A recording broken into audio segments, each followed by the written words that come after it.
Somebody a like consummate hunter. And a Mavro. So that just making sure you don't have anyone who does arcane magic, right? Mavro. No, he does psychic magic. Oh, that's right. He speaks possible. No Just arcane. that's fine. Slayers can double do check. that, right? Slayers do everything. They're consummate hunters. They don't get spells. Mind your own They beeswax. work more sneak attack into the equation, not more spells. I'm into pretty the sure Oh, Zadim right. has some spells. Magus gets more spell attack into the Zadim equation. is pretty tight. I like Zadim. Kukri? He's got a Kukri, +5. He's got 2 Kukris, well, maybe he doesn't have the 2 at level 1. That's what I know. Kyra gets some channel. Okay, so everybody has their channel character. energy. Everybody is good to go. That means. Yeah, let's do it. Yep. Are you going to so use good? standard icons just to make it easier, or are you going to import? I'm just gonna use my regular I icon. changed the name of my other icon. What are you doing, Lee? So I'm stretching. It feels so good. you guys have been asked to help out a person in the River Kingdoms. You have Uh-oh. traveled from wherever you last were, the River Kingdoms, to meet with a person named Ulisha. When you got to the River Kingdoms, Ulisha is nowhere to be found. However, at the meeting point, she has left scraps of a journal for you. You know that you were supposed to be meeting with Ulisha in order to buy the Silverhex from her. Well, I don't like the sound of this. I would like to read this. Oh my god. The journals are fairly, You're just gonna be so horrible we can't associate with you for Scraps the whole of the game. journal are fairly what now? What?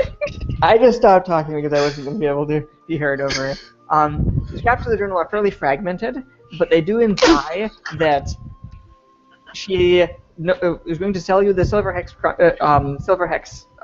object still, but you need to first round up enough money to pay for it, which you don't have enough, and so she has left a number of enticing leads for you to make money in order to buy this from her. These are things that she started on or got information on or various things like that, and wants you to basically follow up and get for her. Hmm. I think we So- should try. I'm going to give you the first 2 leads. I don't know how Ow. this works, by the way. I think we're following these leads to get these things, although as a ninja, I think we should hunt down and kill this deal breaker and take the thing that we want from He her. hasn't broken the deal. I Yet. think that she has. Those are the first 2 leads. I'm also going to give you the last excerpt from her journal because it's good information at this point, though you can't follow up on it until you have completed all of the other excerpts. So, if someone would be willing to read these, I'm not gonna do it. I was going to say not Richard. What are we All right, reading? I got I'll this. go I got, ask me to read I got one of them. I'll do the first one. The only thing worse than looking for Galton's noblewoman is working for 2 Galton noblewomen in my case, Lords Tulliver and Sarvio, both of whom are happy, only when the other is not. I made a tidy sum recovering their heirlooms, but when Laban Tulliver asked me to steal a platinum chalice belonging to the Sarvios, I took my leave, and the cup. They've been hounding me since. Now Laban's deceased, and it's rumored his mausoleum is in Gralton's cemetery, or harbors a treasure. I hope you'll not balk at tomb robbing. Remember, these are aristocrats, I say. A plague on both their houses. Excellent. Would someone like to read the second excerpt? I'm trying to get back in the tabletop. So All right, here we go. Somebody do it. I'll do it. Do it, Ed. When seeking to conceal something, one's first instinct is to choose a spot no one would think to look. Better yet, choose a locale no one would dare to go. Such was my logic after liberating a magic lantern from an anemic necromancer in Ustalat. Lest the wizard track me through its magic, I hid the lantern underneath some rocks in a stream near Cannibal's Grove, whose own magic would disguise the lantern's own. Now that time has passed, I'd gladly cut you in for a nice percentage of its value. All you need to do is travel to the Forest of Vales in southern Varno. From there, any superstitious peasant would know the route to Cannibal's Grove. How bad can it be? That's some good stuff, guys. Cannibal's Grove, literally. I'm gonna do the last one. Okay, go for it. As you may have gathered from my absence, I've made a few enemies who would be all too pleased to see me leave the region, or worse. Like so many matters in the River Kingdoms, the range of thugs that might want an honest explorer dead are as diverse and numerous as the kingdoms themselves. The last several months of my time here have been exciting and perilous enough that exactly who my real enemies are is unclear. Until I can sort out the size, I'm lying low in a nearby hideout. I should be safe there and can meet with you soon to complete our transaction. So there are other boring. leads, but those are the two most promising ones, i.e. the ones that I have prepped and ready to go right now for tonight. And so you get to pick which of those two leads you'd like to start with. Cannibal's Grove sounds like the winner to me. Yeah. Yeah. Okay. Cannibal. You'll be leaving the River Kingdoms and traveling southwest, I believe, into Varno, which is in southeastern Ustalav. And you'll travel for a week or so to get there. Neat. When the sun I'll travel. comes down on Cannibal's Grove. Specifically, after Nice. traveling for some time, you get to the Restless Bear Inn in the eastern border of the Forests of Vales. This crumbling, moss-choked inn stands alone at the road's end. Looming over its squat frame, a dense curtain of foliage marks the border of the Forest of Vales. The sign above the door reads, "The Restless Bear," and it seems to refer to a stuffed bear's head that lolls upon a flagpole near the eaves.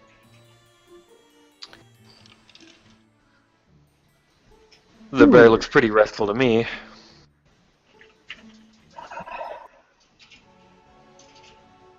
Well, That's better. what are we waiting for? I guess we should go and try to find our way to Cannibal's Grove. Let's speak with these peasants. This doesn't sound ominous at all. You don't see any peasants, but there is a large inn. Let's go to the inn. Yeah. Peasants like inns. I'll go to the inn, I guess. Alright. Entering Yeah. the inn, this common room feels like a cave. Its sagging rafters clogged with yarn, shabby ribbons, and odd miniature knickknacks that reinforce its claustrophobic atmosphere. The inn's only visible occupant is a hostess woman who is spindly and wearing a whole bunch of shawls and just kind of stooped behind the bar. And she looks up and squints one eye at you as you walk in. She's the only lady in the... The only person in the bar. Does she look like she's superstitious? She's a spindly old woman who's squinting at you and wearing shawls. Mavro's gonna whisper horrible things that have happened here. What was that? We're looking for a meal, but it might not be the kind of thing that you serve here. I serve meals here. 5 copper a meal.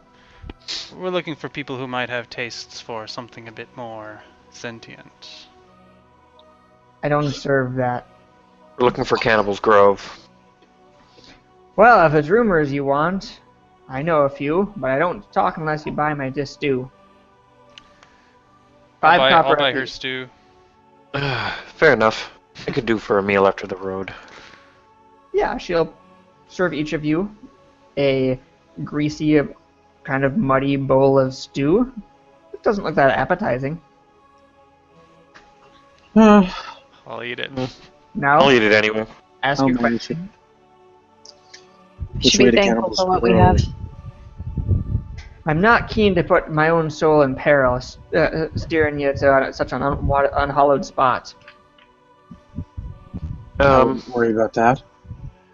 Well, Make a diplomacy check, Ed. sure you can. I am not as bad at this as you might think. I love your song. I was just looking it up and whoops, it didn't work because my computer has a weird habit of switching off numlock every time I do anything.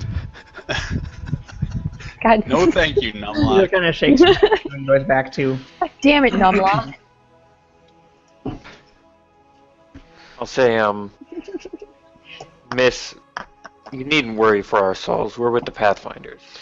Can't you see we come prepared? One of you can make a second diplomacy check. I'd love to. You can use my assistance, which I do not provide for not having done well enough. I'm not gonna rule that. 14. Wait, But- did I get assistance from somebody? No, okay. No, he said only one of us, and you took it, so I let you. You're on your own, brah. I'll not Okay. let you go to your death, Pathfinders or not. Well, I guess we'll find somebody else to send us to our deaths then. If only there was a way to make it more worth my while. Would another bowl of soup ease the pain to your soul? No, I don't think a single bowl of soup would really do it.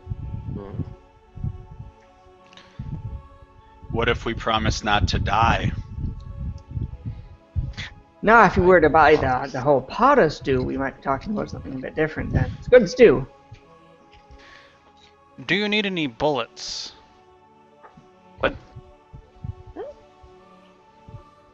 No, I can't really sell those to peddlers in the area. By the way, what's the bear's head out there for? The bear's head? Oh, that was my husband caught that. Interesting. My How much for the husband used pot? to say that it was the head of the famous shaman himself, but that was bad for business, so we stopped the rumor. How much does does that seem like pot of stew cost?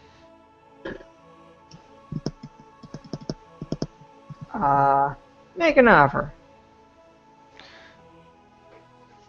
2 entire gold pieces. Okay, you can make another diplomacy check, Lee. All right. Oh Lord. Here we go. Gold for 10. stew. Jesus. Okay. Two sounds about right. Okay. I'm gonna give her 2 gold pieces. Sure. And she will slop a whole bunch of stew into your bowl. Awesome. And say, well, if you must know, I can give you directions to it. And she will give you some directions to a spot out in the woods. The soul is in the stew. Worry not. If you say so. But I wouldn't go out there myself. It's dangerous. That's true, you shouldn't. But with the famished shaman and all. Who's the famished shaman? Who's the famished shaman? Well, I'll not speak his name directly. Dead rest ill, you see. He was a druid, spent so much time as a beast, he lost his soul to hungering for the flesh, took to eating his others of his own kind. Other druids? Other people. Hmm. Well, Let's maybe not- he'll want some of this stew. Cannibal's Grove was where he said to have worked his blasphemies.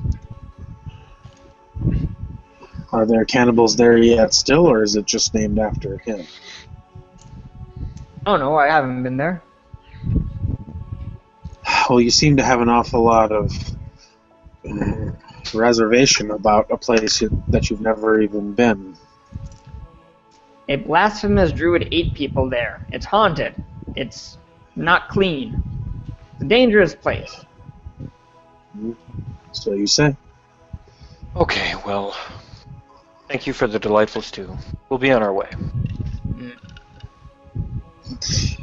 Let's get out of this dumb place. I mean, let's Sure. get out of this Everybody place. can make a perception check. Mhm. Hell yeah! Can I I get a love bonus if that. I eat a lot of stew? No. 10. Okay. There we go. I think I this should character probably has check some my wisdom. name, huh? What's this dude's name? 22. Sorry, 14. I Yeah. have perception. Just so John. used to not having it. Whoa, shit. I see a 22. Is that the only one that was decent? A 22, yes. I had a So 19. this character Okay. does not have perception, but she does have a 3 The wisdom 19 modifier. and the 22. After you finish eating your stew and you start to head back into the forest, you do notice that the bear's head is missing from the pole. I know. Oh, it was missing when we were walking out, or it was missing. Bear's After we head is left. on a pole, like on the front of the house. That's what it was, where it was when you walked in. You ate Right. your stew, you talked with her, it's been a little bit of time, you walk out, you're heading into the forest, you notice it's not there anymore.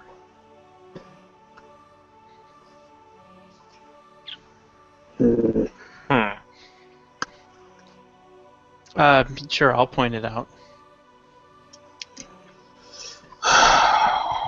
That Yeah, I'll is say. Secrets in the stew, I think, is what the. As I said, terrible things have happened here. I think we should just get going as fast as we can. Maybe we can outrun any trouble that's going on in this backwards place. I can get behind that. I will get going. Into the woods, then. Yeah, you guys can walk for a good chunk of the day, and you'll be arriving in the general area she outlined as it gets towards dusk. Alright. Does that work? Mm-hmm. There they. Sure. You guys are approaching from the side that your characters actually are coming from this time. No way. But you're off the map. You're like just off the map on that side. Orient Oh no, accordingly. what happened? Why are there infinite characters? Because it's fun. There's only one of mine.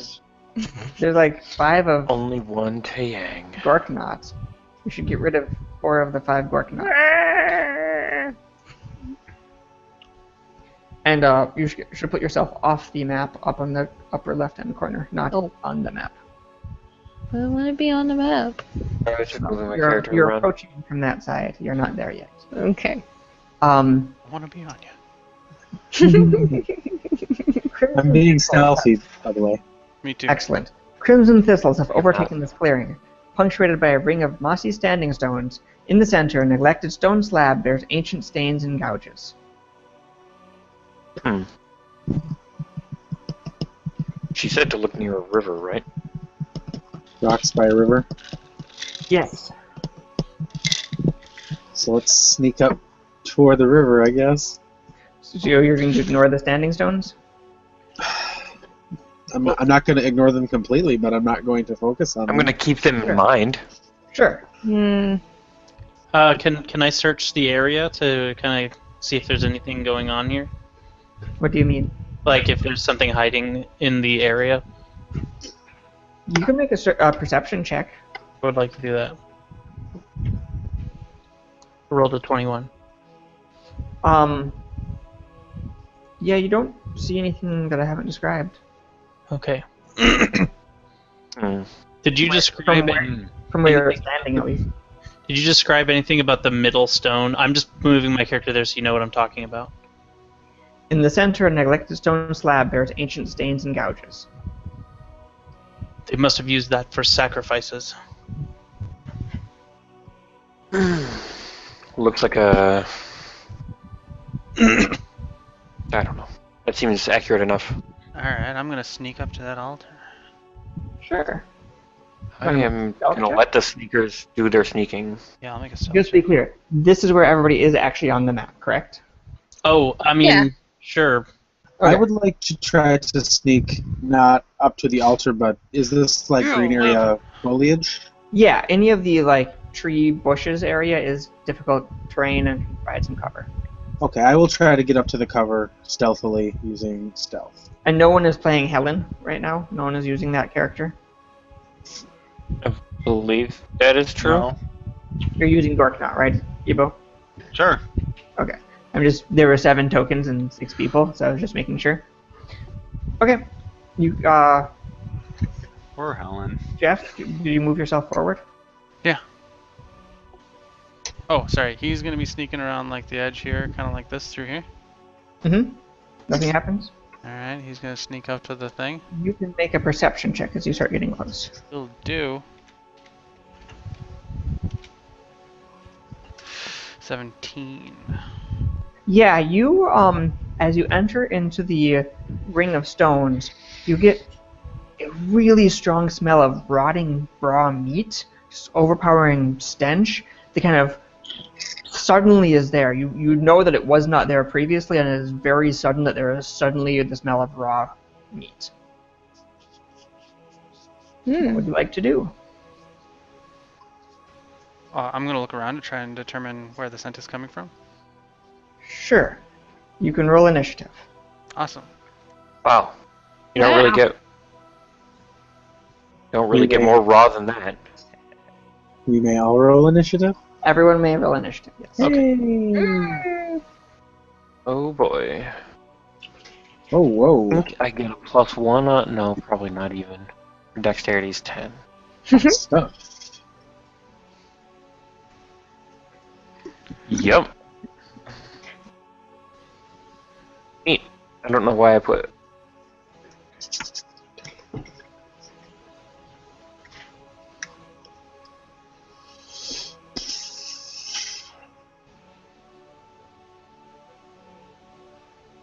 My god, this character is something else.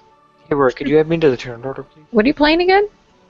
Zadim Where else cannot be added? Zadim is a Slayer.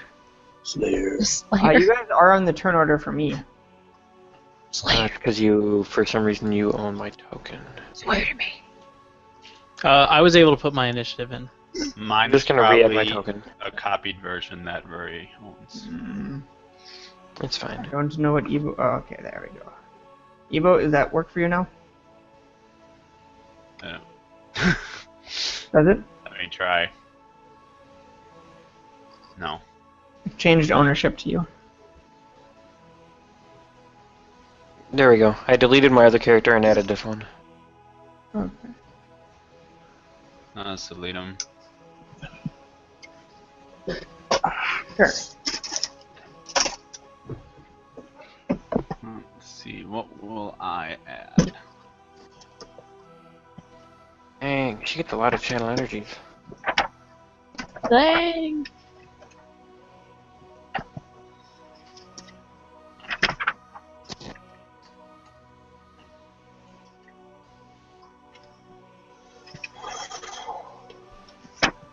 Oh hey! Ugh. That's good. We get to fight a vampire. Shoot. Yay! I didn't add that. Oh, okay. Who's Blah, blah. But That's Mavro, because he knows death. oh my god! Oh, You're gonna add him now? Yeah. Mothla roll.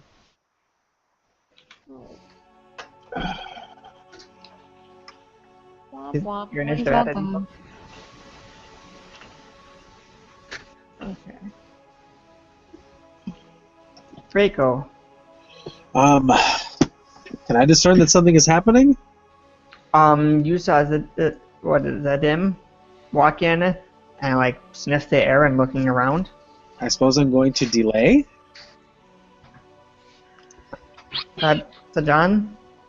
Yeah, I guess that's what his name is. I'll move up a little closer sharply. Nothing. Okay. I didn't- I'm gonna back him up. As soon as you start to go into the clearing, it is very obvious you can smell rotting, like raw meat. Yeah. What was that? 5, 10, 15, 20, 30. That's 30 feet, yeah. Sela? Sila's gonna head in as well, thinking something must be wrong if he's looking all over, and she's going to try to help search. But I can't because I'm using my move action to move. Is that right? What? Is this actual or is this surprise round type? Surprise. Okay, then all I'm doing is moving. Tom?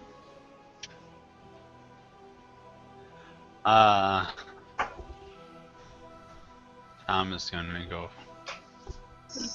forward. Mm, He's gonna go check out the little stone thingy. Sure. Zadim? Is this me looking around, or is this after that? You made a perception check, looked around, didn't see anything.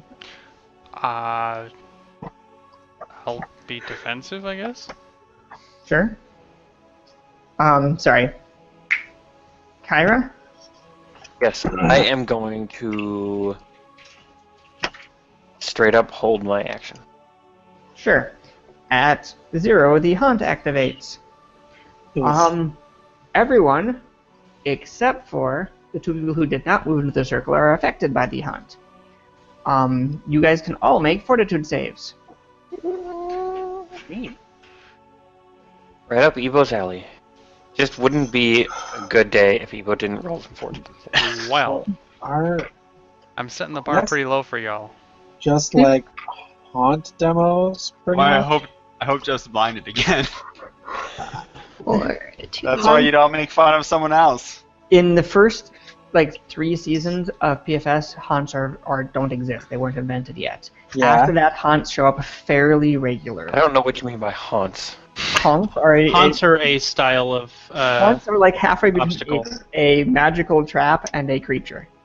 They were Oh, all weird. over the place in the last quests thing, and I only did like a couple of those quests. I don't think there was anything any of us could have done Okay. about it except for Zadim, who would have needed to recognize it was a haunt. If you recognize it's a haunt, using positive energy can cancel a haunt if you activate before it does an initiative.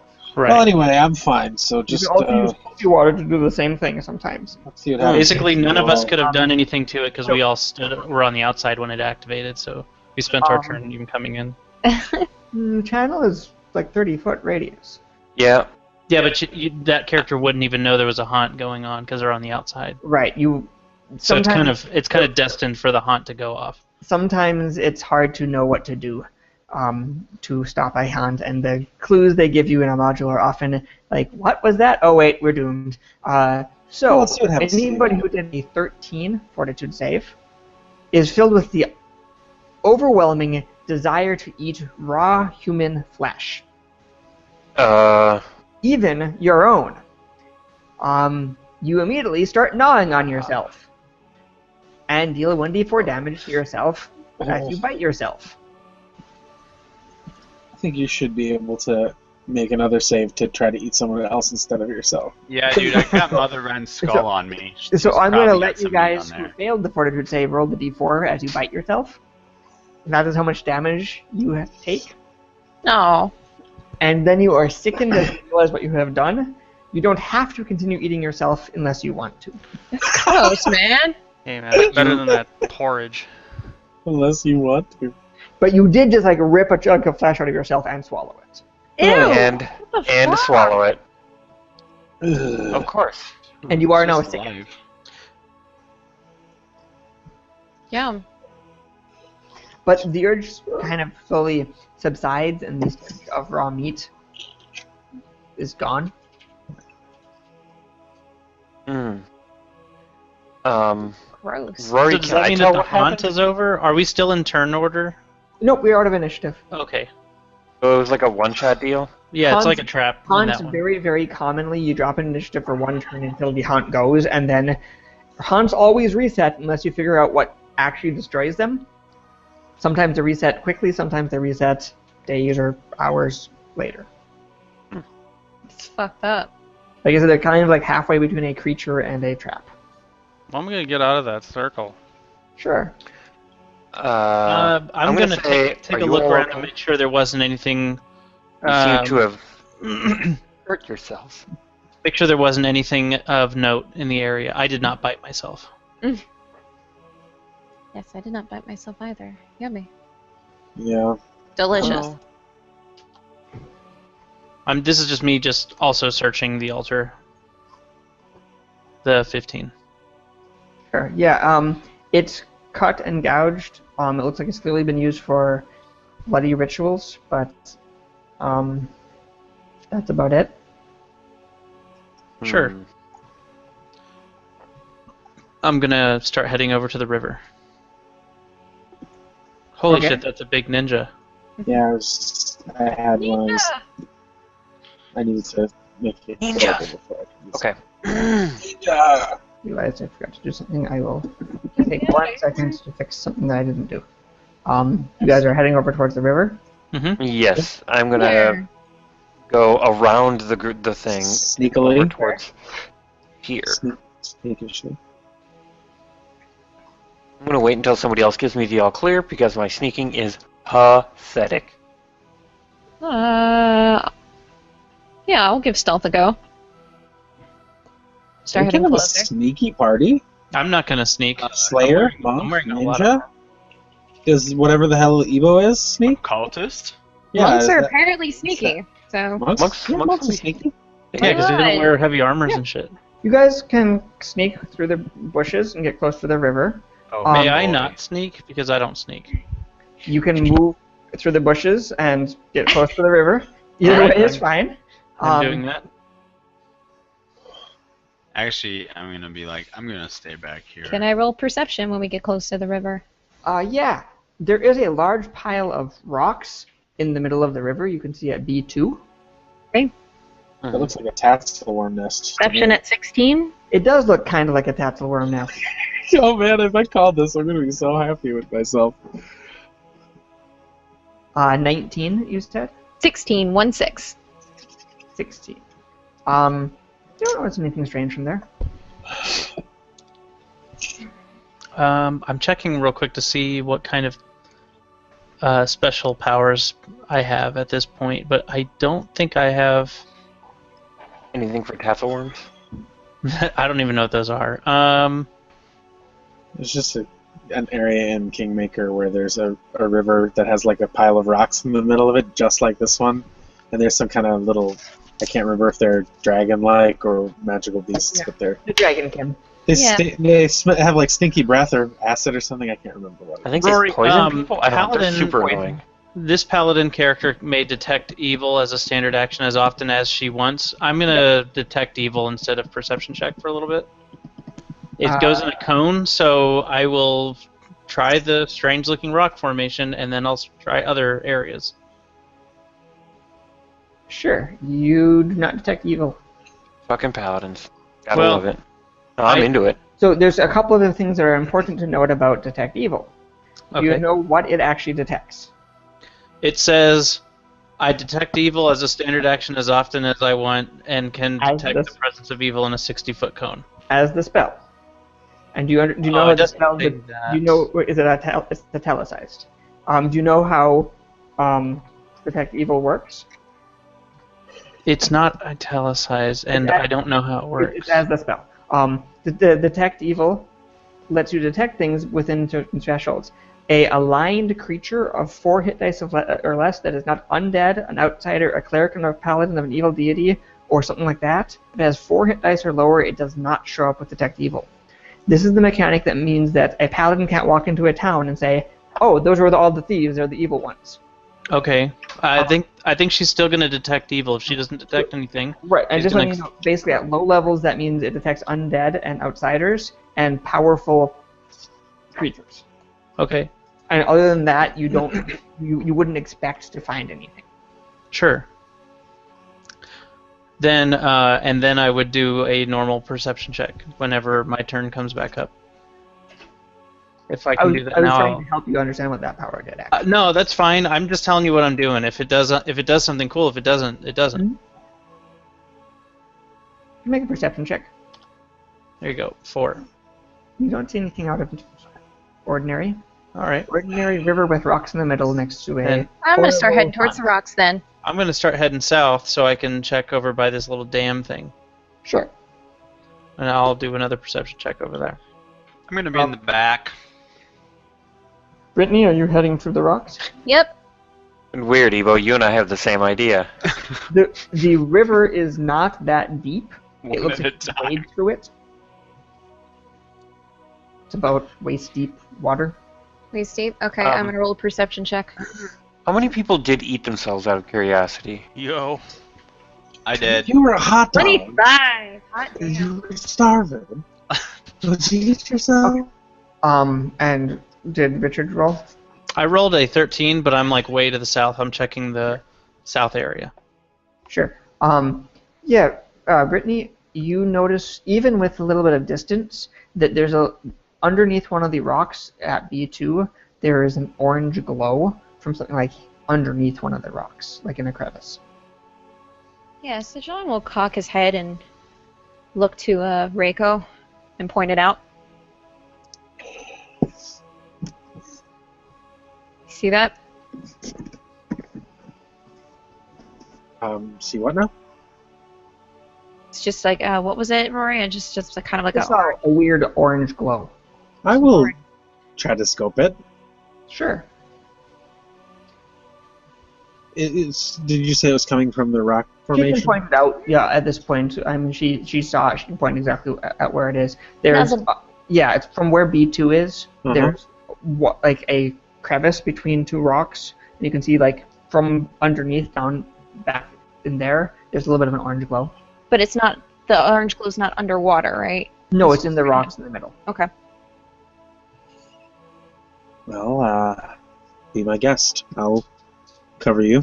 Surely. Yeah, he's gonna head over into the water. Probably where there might be some sort of trap. Sure. As you get there, you guys suddenly hear kind of a weird hooting noise. Sounds like an owl. And then you hear a bunch of like rustling and scampering, and it's really obvious there's a whole bunch of small like voles and stuff running through the underbrush next to where Reiko and Zadim are. You can hear a couple of just basically a whole bunch of things running through the underbrush, animals making noise. It's really weird and freaky. Does it feel like a haunt? I don't know. Does it? I don't know what if I... Should we hide? 15, 20, 25, 30. I'm already hiding. Do you want to maybe let's go into the Want to initiative? move here? Yeah, why the fuck not? Let's do it. So Lee, you move yourself back. Okay. Roll an initiative. Can't, Well, at least I can was do. really good initiative on the thing right up behalf of. Oh my yeah. god, I'm not doing well.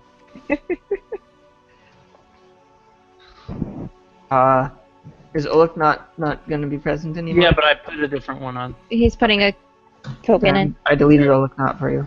Thank you. Can you put yourself in a square, please? Yeah, sorry, I was trying to put your initiative in first. Sure. If you don't mind which order I do it in, I'm sorry. True, except for you were down in the southern rock still. Oh, Yeah, that's where I where put I am. myself. That's where he was. I grabbed him by mistake and slid him over. That was my fault.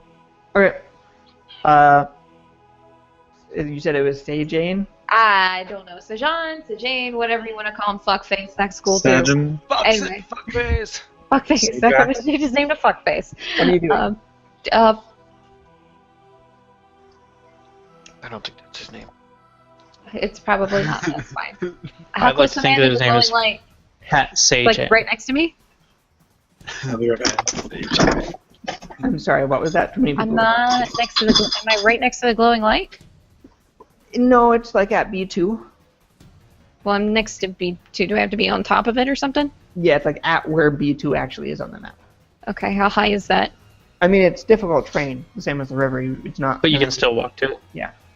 Yeah, screw it. We'll head that way. Okay. Sela? What is going on that Sela needs to be concerned about right now? Weird owls hooting screeches from under the underbrush. You see a bunch of like little animals running around. From the underbrush in which direction? Or all? Basically all of the underbrush in the area just have a bunch of weird animals making noises and running around. Sure. Sela's going to just kind of like back up into the group a little bit, almost like in a protective manner. Sure. Reiko? I'm going to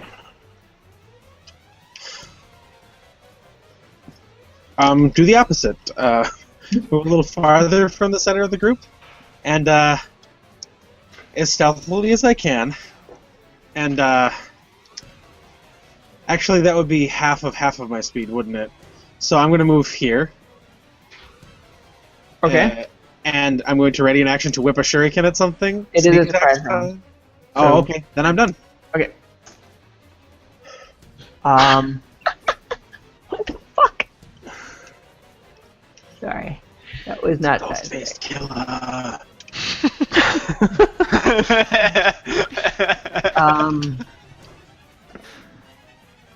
From over by the altar, you see a floating bear's head with like a spectral glowing humanoid body underneath it. start to form.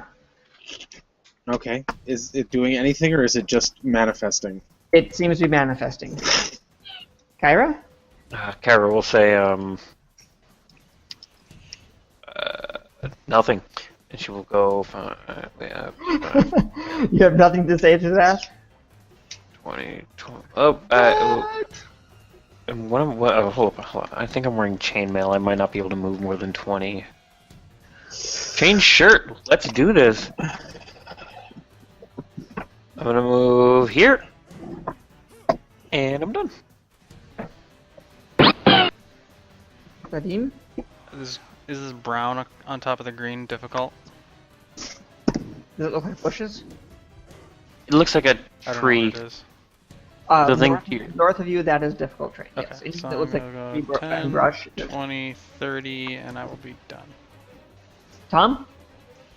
Tom is going to. Lee, what type of class are you? I'm a cleric. Oh. Okay. It has yet to be determined whether me going up here like this was a wise choice or not. Do I know if I can interact with that thing? Boy. It's a bear head with a floating spectral body. That's messed up. I'm going to go over. I want to cast this damn thing. I can't find it. Okay.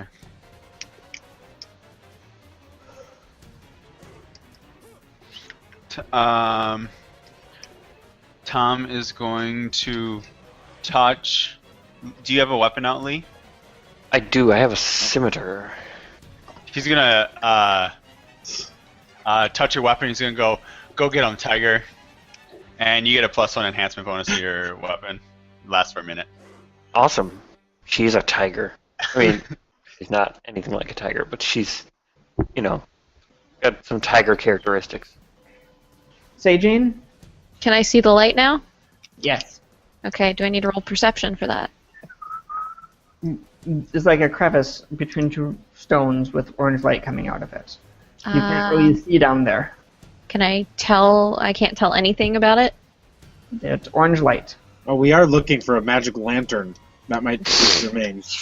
Well, I'm just asking questions. Oh, no, I'm Sorry. just. Anyway. I just remembered that the Okay. MacGuffin is a magic lantern. Well, I guess I'm going to start moving shit to get down to it. I mean, you could just kind of reach down and see if you could grab it. Okay. Like, it's a hole between two stones. You could reach your arm down and try to get it out. Okay, then I will do that. Sure. You can pull out a lantern. This lantern is shaped like a humanoid skull because you can clearly tell it is a chain with a human skull that has glowing eye sockets.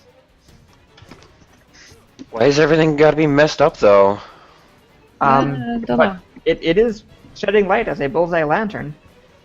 It is like basically a human skull on a chain. And trying to reach down and grab all that, take away most of my stuff for this That turn? was a standard action.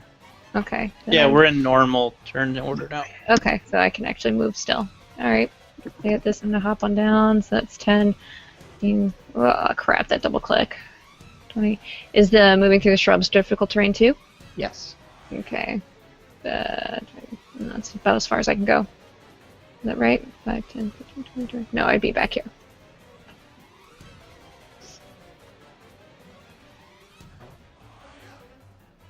Sela? Okay, I'm gonna do a move. 5, 10, 15, 20. And I'm gonna assume that the area under these characters is not difficult terrain. I'm gonna do a second move. 5, 10, 15, 20. And that is the end of my turn. Actually, is there a knowledge for this thing? Sure. Knowledge Arcana? Let me see if I doubt I have it, but I just wanted to make sure. I do not. Reiko? Oh, here we go. Let's see. Let me ask you something. Does it look to be made of material or insubstantial?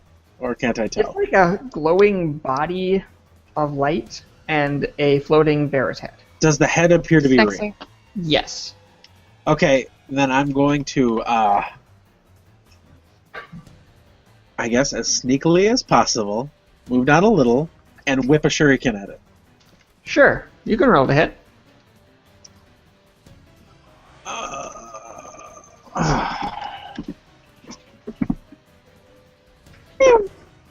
13. That'll hit.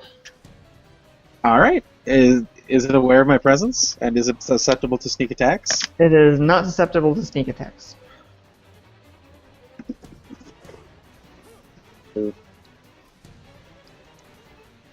Okay. Shuriken sticks in its face. Does it appear to be harmed? Just Shuriken sticking in its face. It didn't make a response. Like, its facial expression didn't move at all from that. That's fine. I'm done. Okay.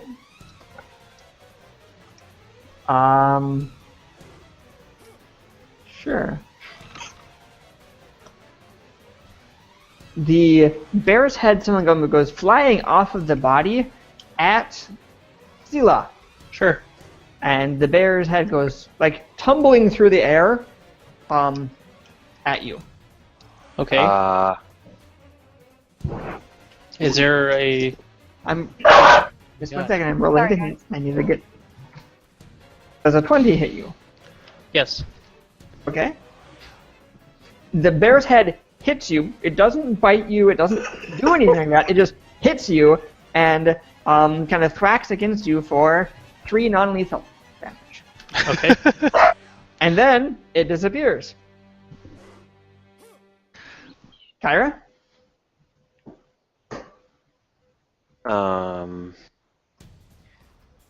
Did that seem like an undead? You can roll knowledge religion. I would like to. I'm sorry, I'm what not very good at has disappeared? The whole entity? I got a 24. Yeah, that was definitely not an undead thing. Okay. There is still a bear's head on the ground next to you, just so you know. So it just threw its head and then disappeared? And the body disappeared. That's awkward. I guess I'm gonna cast Bless. Sure. Nadim? 20, 25. Okay. Alright, so everybody gets +1 to hit. And, Everything's you know, gone, bonus- right? I believe not everybody's in range of that, Lee. Just double check. 5, 10, 15, 20, 25. Oh, you're right. Sejan doesn't get it. And Sorry, gonna- Sejan.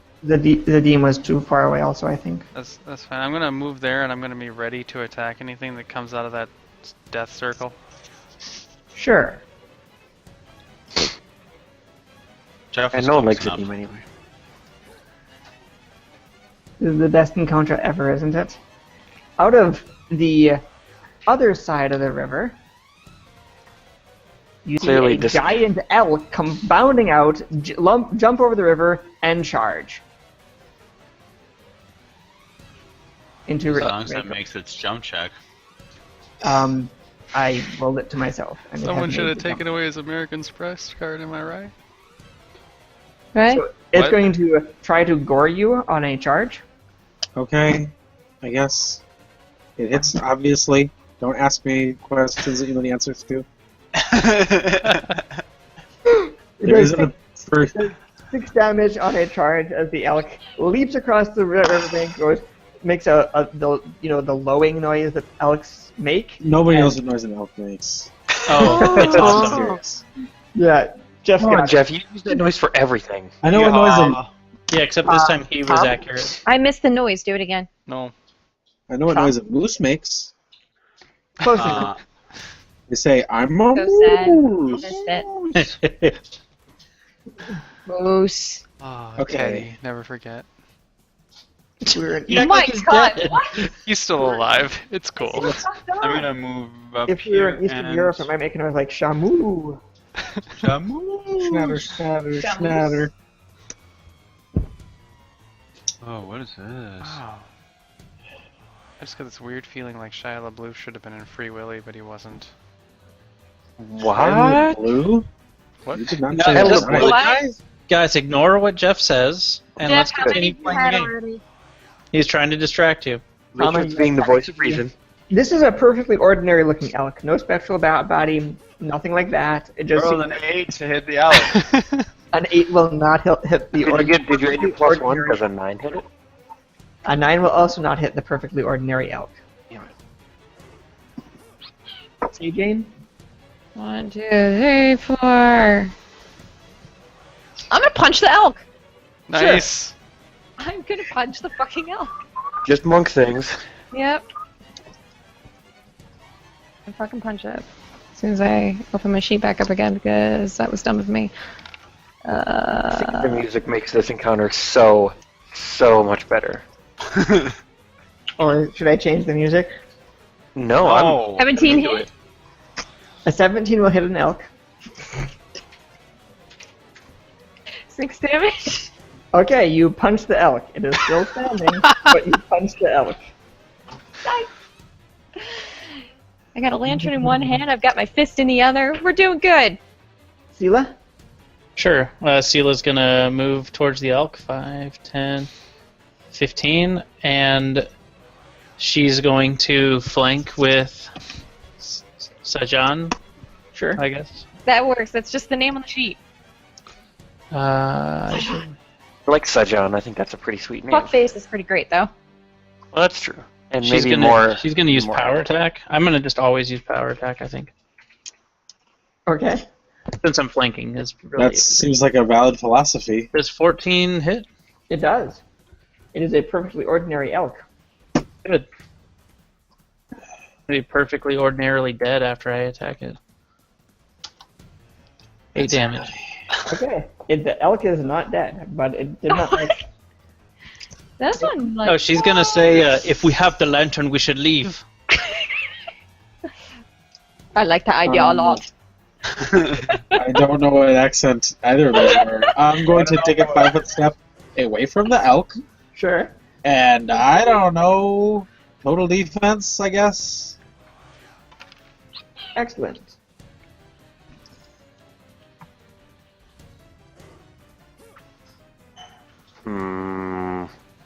I don't see any great moves here.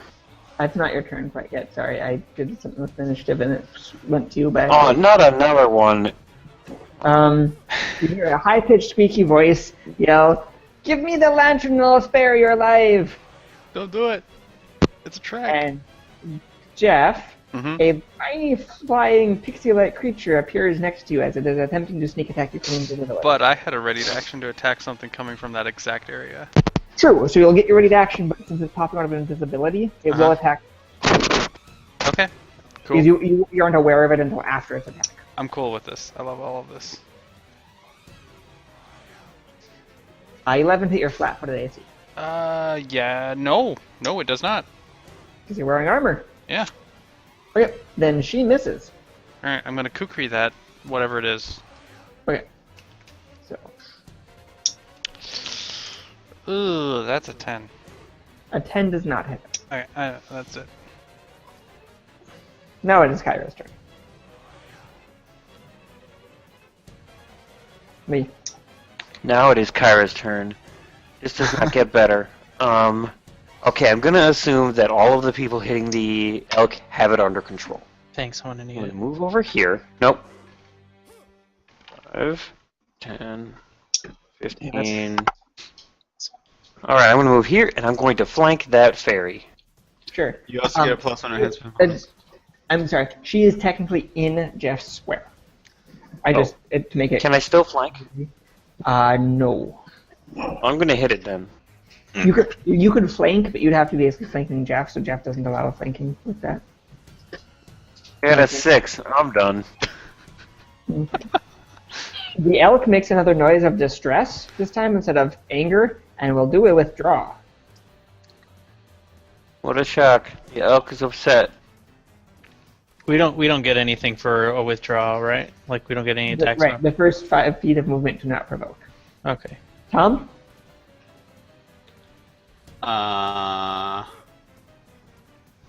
The elk ran away. The elk ran away. Smart move from that elk there. So wait, where is Lee? Thanks. I am over by the ferry. To make it a little bit more clear, Lee would actually be in this square, and the ferry is in Jeff's square with Jeff. Because the ferry doesn't have enough Yeah, it reach is. to hit Jeff from the square I was that he's raised on in. that stuff. I just was leaving it where it was before to make it pop out, I but figured. it's more clear this way. By being less clear. I'm okay with that. I'm gonna stand right here. Sure. That it? No, actually, I'm gonna give the ninja a +1 enhancement bonus to his attacks and damage. Say, Do I James? still get mine? Hey, it's your turn. She's sitting down. Yep, you get yours too, buddy. Oh, you killed my elk! What the fuck? No, he ran away. That's wrong, Ran away. but, I don't Killed care. my elk. What the fuck? Yeah, I killed my elk. What the fuck? That is a very monkly thing to say. 20, 25. What is that thing over there? A The little thing. flying pixie creature in Jeff Square. And this would just Fucking be 30 fairies. too. Yeah. 5, 10, 15, 20. Yeah, perfect. 30. It's a fly on his I'm gonna nose. punch it! Okay. Try to punch the pixie. 11.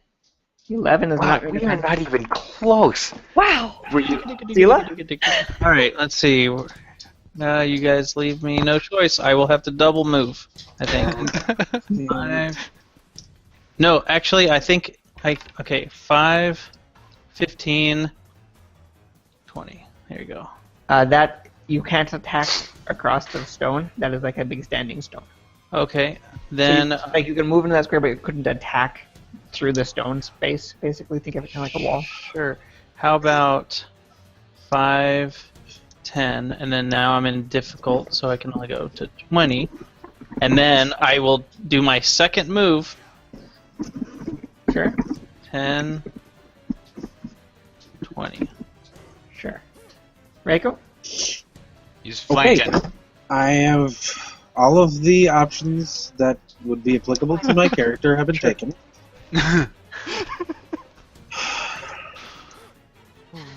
So take them back. I guess I'm gonna sneak attack Evo then. Go for it. Um, He is Take asking back for the it. night. He doesn't suspect it. I give you a +1. You could at least sneak attack someone else. What is Reiko doing? I'm thinking about it. If you give me a second. That's fine. I didn't know. That's all.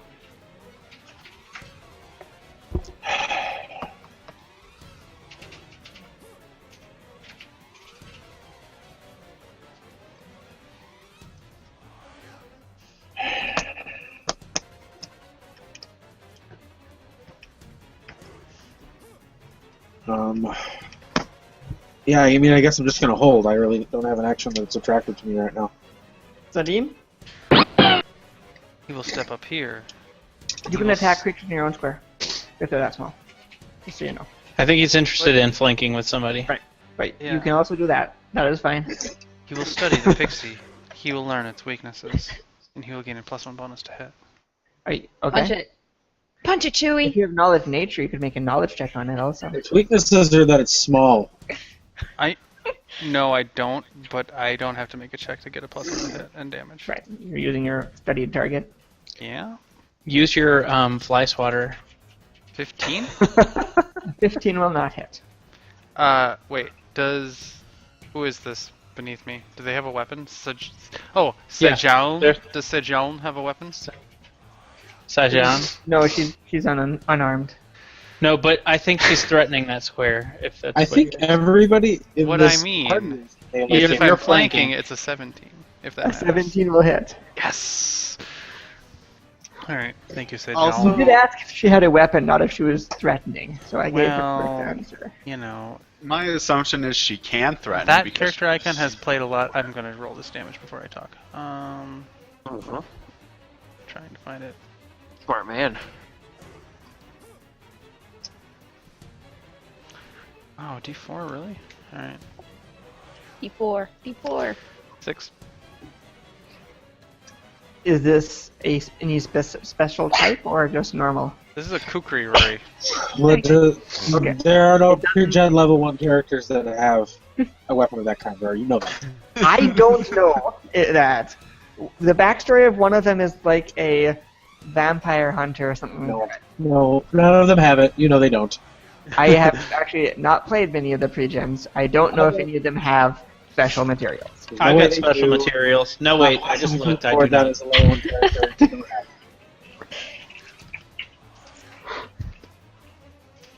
She's gonna try to stab you again, Jeff, Okay.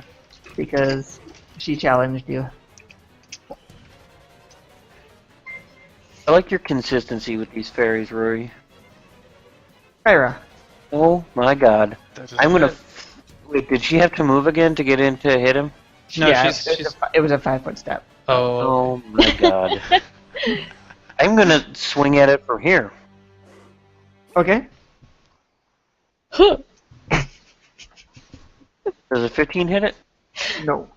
Okie dokie. I'm gonna say. Nope, nothing. I'm gonna. You're saying I'm nope, done. nothing? Nope. The elk continues to run away. Tom? I wanted to punch it like a I'm pinata, so- you know.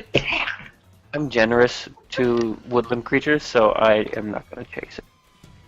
But I could. That's what I want everyone to know. Ata may have speak with animals, and she bribed that elk to help her. But the elk, once reduced to a certain hit points, basically like, nope, nope, not gonna do this, and runs away. No more talk. Mm-hmm. Punch.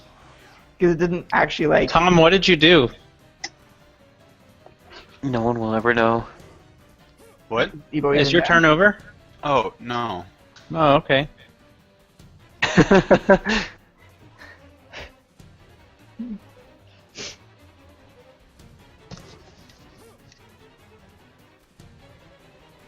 I'm gonna move up here. I'm gonna hit it. What? You're on top of somebody. You're on top You're of on me. top of someone and 5 feet away from it. Oh, he may need to refresh because something might not be showing up right for him. Ew. Maybe. And my guess is that he's freeze framed from before Sajan moved and before the pixie moved. No, I didn't move myself. I Sorry. moved myself here. You never made it to that square. You can attack. Okay. I got really confused. Because I'm now... Roll the hit.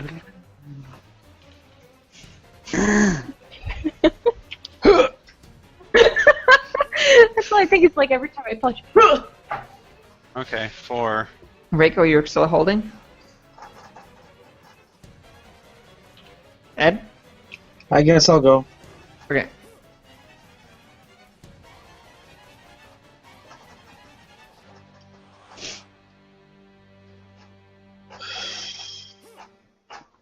I'll take a double move. I can get here. Well, I guess it doesn't provoke anyway, but Sure. I'll get here. I will not be able to attack. Say Jane? 5, 15, 20. Are Fabulous. you moving? Oh I god. appreciate that you moved me a little bit, but I you're. picked you up. I'm sorry. It's not my turn. It's okay. We're Okay. gonna body swap I- for a second. It's been forever since Kara So you're- spoke to touch You're attacking now? I'm gonna punch it. or a woman. Punch it, Chewy. I knew you'd like that. 15. 15 doesn't hit. 15 will miss. Ah. Is that with your flanking with the paladin? No, actually. 17 will hit. Sweet. So you can roll damage. I'm trying to. I'm sorry. Shoryuken! Would you like some pound cake? Go. Do your damage. Oh, you can. 8. Wow, 1d6 plus 4. That's so You good. drop it. Even with it Pretty damage, good, yeah. you drop it. Okay. I punch things. There's I no like to think other- that his punch was like 1 inch from Jeff's character's face. Like hitting this thing. Okay. So you have killed the Athene and caused the random elk that she talked to beforehand to flee. Well, that's not the most bizarre encounter I've ever had, but the thing where the bear thing threw its face was pretty weird. Rory, Okay. we're gonna avoid that circle of stones and take the lantern back. Sure. You PCs have successfully recovered the Grim Lantern, ending this first quest. You can sell this lantern back to Alicia for the price that I gain 10% of the profits. You can also continue to use the lantern through the rest of the quests, should you desire to. Is that it a something that regular we need lantern? to do, like an identify type? We'll just have to remember it is a Grim Lantern, but it's been reduced in power from long disuse. A Grim Lantern is a magical item that, on command, can consume its stored soul stuff to create a effect similar to burning hands as it sprays out of the mouth and eyes of the skull, That's awesome. and gets new consumed soul stuff whenever a creature with at least one hit die is slain within 30 feet of it. So it can store a bit of a soul and then use it as a flame. You don't need no arcane I think Mavro spellcasters. should use it. Wow, I don't- that is awesome. Does anybody else think Mavro should use it? Sejan's just going to. It's, I don't yeah. need this. It is caster level 1 because it's been reduced in power, but it's a first level burning hands. Who Basically, wants Sasha? Oh, I know. I don't need it. I have acid flasks. it is also a skull. It is a pretty Yeah, cool but I skull. also have Mother Wren. Yes, I'll you Yeah, already keep but- it though. Carry does two have a skulls skull. now. It is a skull on a chain. It is. It Just is take a the magic skull, item. Jer. Two skulls are better than one. We're not gonna have time for a second quest tonight. Because Aw. I'm not gonna have time to run a second one Ouch. tonight. Yeah. But you'll just remember you'll have this for future of these quests. With next time we do this. That's pretty cool. If you want to know what was happening, the Otome was invisible and used dancing lights to create a humanoid body, and then was carrying the head in the dancing lights, Oh, she Wow, was that's a carrying fucking it. cheater, man. and then threw the head. She literally just threw the head as an improvised ranged attack for non-lethal damage. That's To try pretty to strong. spook us off using superstition and legend. Almost Well- spectacular. That's ridiculous because I get a +2 bonus on perception checks. It's very for spooky beings of you. surprised Mavro, you and should have said detect ridiculous. Invisible or Say right. incorporeal creatures. Well, if she had Oh my attacked God. you would have gotten a bonus then. Ridiculous, gonna eat your family. But that was the plan. She's actually was living in the inn, and when she heard that you were going to recover something from the place, she followed you and stole the head of the bear to bring with her. So she thought of this plan to scare you guys off. That is the Well, I'm glad backstory she's- of what was happening in this. He's To be fair, clever. Not. that's an okay plan. To come up on the fly when you're a tiny little fairy? That's not To- bad. Bribe some forest animals to attack some people and try to scare them away to get the treasure. Yeah, no, that's not bad.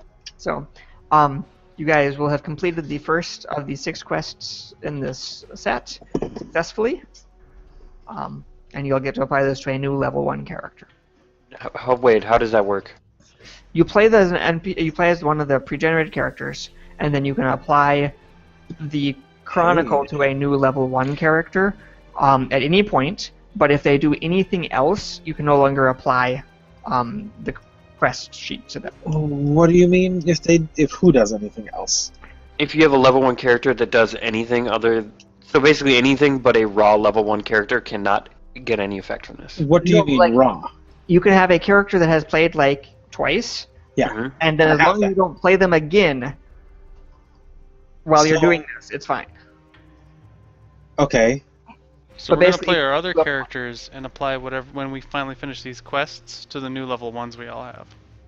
Yeah. You just Got it. can't play the level 1s, basically. I need Or to you- get a level or 1 so- character. I'd have to make If you it. play the level 1s, you have to immediately apply this cert to them. Basically, I have a level 1 character with 2 experience points, so please let's be careful not to play those characters until this is over. right.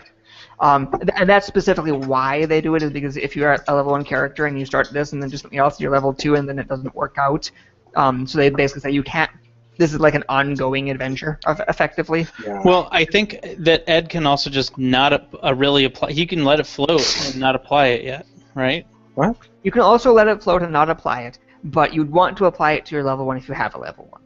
So just wait and see what we do with this first. I mean, I'll wait and see what we play next, PFS wise. But I'm just saying, like, if we're all hands on deck, we could just play our higher level characters out.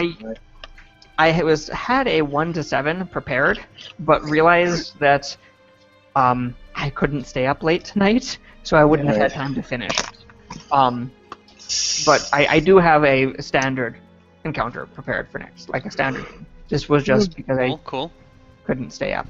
So there's 5 more quests in this cycle as well, and it's a very similar sheet where you can get up to 1 experience and up to 2 prestige and up to 500 gold, depending on how much you do. So if you finish all 6 of the quests, you get 1 experience, you get as much as a normal adventure. Okay. Right, and you'll get a couple of small boons, as normal. Oh, sweet. What kind of boons? Like, what are they I like? can't tell you. No, I mean, okay. What kind of boons do these sorts of things normally give? Like, people have completed quests before. Like, what boons did they get for those? I don't recall. You have a Haro deck. Some people have a Haro deck that they can use once to give a +2 to one of their 6 random ability scores for a module. That's pretty cool. So they can say, hey, this is going to be a hard module, I get a +2 to Wisdom! Yeah, that doesn't help me at all. +2. Wait, so you roll the stat? D6, and it's a random D6 because it's a +2 to it. They're usually minor boons for the quests, but they're kind of fun. It's very common for a quest to have a boon that does, like, if you didn't get all of the treasure if you missed some of the treasure from a scenario, you can use this to find a slightly more treasure and not have lost out. Mm-hmm. That's pretty cool. I'm into it. I need to get a level 1 character. Yeah, and there are some quests that don't give experience; they just give a couple of small boons. But I haven't ran any of those for you guys yet. I think the boon thing is pretty neat. Not as neat as experience. Can I bug you for a minute before you head to bed, Rory? Sure, I've got like 15 minutes before I should log off. Sure. So, I've figured out what my exact December schedule is. I will be gone on the 12th and 13th, and the 18th to the 28th. For finishing up and wrapping up Realm stuff, if there's a date during the week you guys are available to do that, I would be up for doing that. If not, I really actually don't mind finishing that up next year. It's not a big deal to me. So you're basically saying the 14th through the 17th? So either this week or next week during the week, yeah. Oh, like we could pick Thursday this week if we wanted. I have a feeling like almost every single week someone is gone one night for the raid anyway, so I have a feeling it's not that big of a deal, and Lee, you can correct me if I'm wrong if we roleplay one of those nights. But yeah. Can you tell us I what honestly don't even know what days we're raiding this week. Yeah. So well, because it's always random, and I find out like the day of that we're not playing, so I don't really fucking care. like an hour before? So well, why don't we just line it up now, and then you can say you're busy on the 10th or whatever day you pick. Yeah. Right. I can always just ask Sean right now. Like, I'm sure he'll answer me because he's always got his phone on him. We need to do our raid tomorrow, but we don't have to do anything on the 9th or the 10th. Yeah, Wednesday, Thursday, or Friday. And Friday, but I know Rory can't do Friday, right? And I'm busy through Wednesday. This week, Thursday, I could do. I'll be a bit tired, but I could do. This is finals week, so this is a really busy week for me. But Thursday, I probably could do. Next week, I could do any day. Do we want to try to wrap that up next week, sometime during the week, Tuesday, Wednesday, Thursday type thing? Would that work for people? Or I'd not? be fine with that. I'm okay with that. Again, the Tuesday would be tough, but the Wednesday and Thursday is fine. Yeah. The 17th would be fine for me. I'm reasonably free. Can't do the 17th. Most weeknights. Wednesday the 16th. How's that feeling to people? Wednesday. That's cool. Wednesday the think- 16th. I don't think wait, Jenny's gonna want to. I was gonna say you guys leave Wednesday night, don't you? I don't know if we're leaving Wednesday night or Thursday morning. Gotcha. However, I would be willing to screen share with Richard. Yeah. Wow, that's hot. No, I'll I just set also- up one of my spare laptops, dude, and hardwire you in. You'd be fine. That'd work. I also can do the 10th. Oh, if we left on Wednesday, I'd be leaving. We'd be leaving after Jenny got home. I Will thought be the a bit- 10th So was you wouldn't hard be able for to make someone. I can do the 10th. I'll be a bit tired because the 10th is the last day. I have really busy stuff this I week. think the intention was to make it a smaller session anyway. So do we want to just try the 10th, and if it doesn't work, fall back on the next week? I'm okay with that. I'm fine with the 10th. I'm just saying. I was just giving the warning that I'd be a little. I don't think it's a 10th. super long session, but yeah, if the 10th is possible, then that would be Excuse me. alright. I was Yeah, looking forward to I'm screen current- sharing with Lee. We should just do that anyways. Oh, We that's should. so sexy. I'm gonna Honestly, like Well, I don't since want I don't, want Jenny to be sitting there this week. bored. since I don't, well, Jenny would have Sahale. Sahale's there. Jenny or Sean said there are no days we aren't rating this week, at least so Wow. far. Okay. I mean, so, I have been on a half an hour to an hour early, and then it gets canceled at the last second so many times that I don't give a fuck. Yep, I get on. So what are you saying? I am 10th? the one who As pulls the. soon- Ebo's been trying to say something about the 10th. It's not. Look. Oh, what's up, Evo? I've been working a little. I'm working at night for 1 or 2 days this week. I don't know when. Thursday should be fine, but it might not be. So How do you find out if it is all right? it just depends on what I have to do. Like I would prefer to. I have to work. I don't want to work. I don't want to work either, buddy.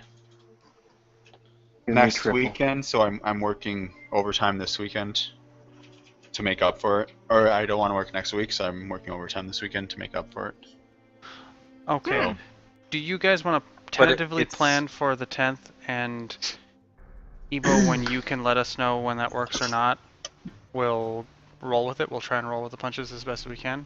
Yeah. And if it doesn't work, We can fall back on the next week. we could fall back on the 14th, and I just want on PFS next Monday. That's cool. If you want to finish it up then, because that's the night that most people seem to be free usually. Yeah, I'm cool with this. I'm cool with any of the plans as long as my Tuesday is free.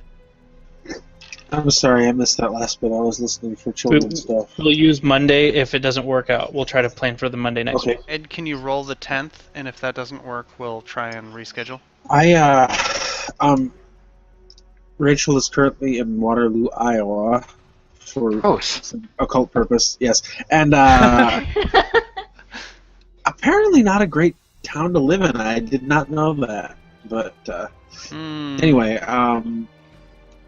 well, I mean, I could have guessed, but anyway, so she's coming back on Thursday. She's basically doing Monday through Thursday down there this weekend, next week.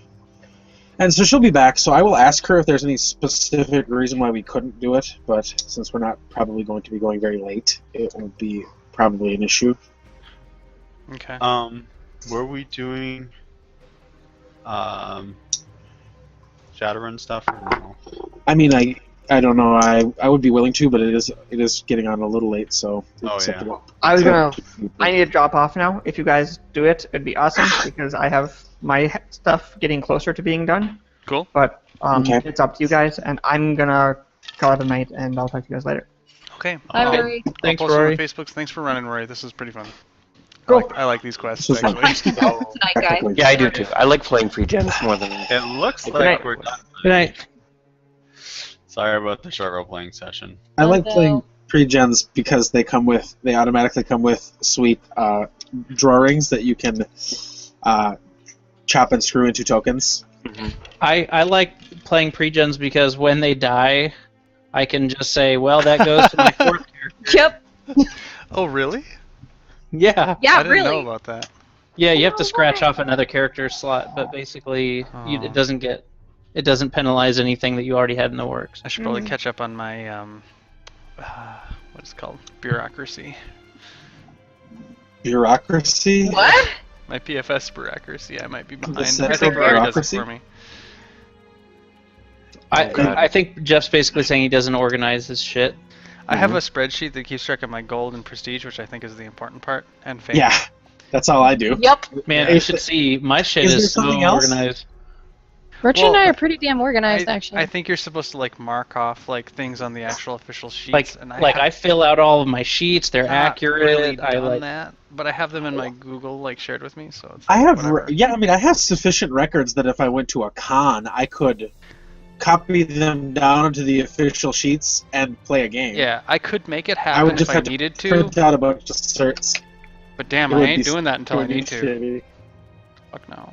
I don't know. It's just been really nice to have everything in a folder where I can just go through it. I don't even think I would print it out if I went to a con. I would just say, go to my Google Plus. Here it is. You can just look at my drive and see all the sheets in there.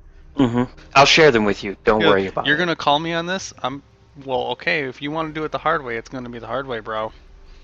What? The really, Bruh. really hard way. Hope you got a color printer. Yeah, Oh my bro. God. Yeah, bro. Bruh. I hope you have a black and white printer and colored pencils. That is Lisa's absolute favorite scene in that stupid Rick and Morty show.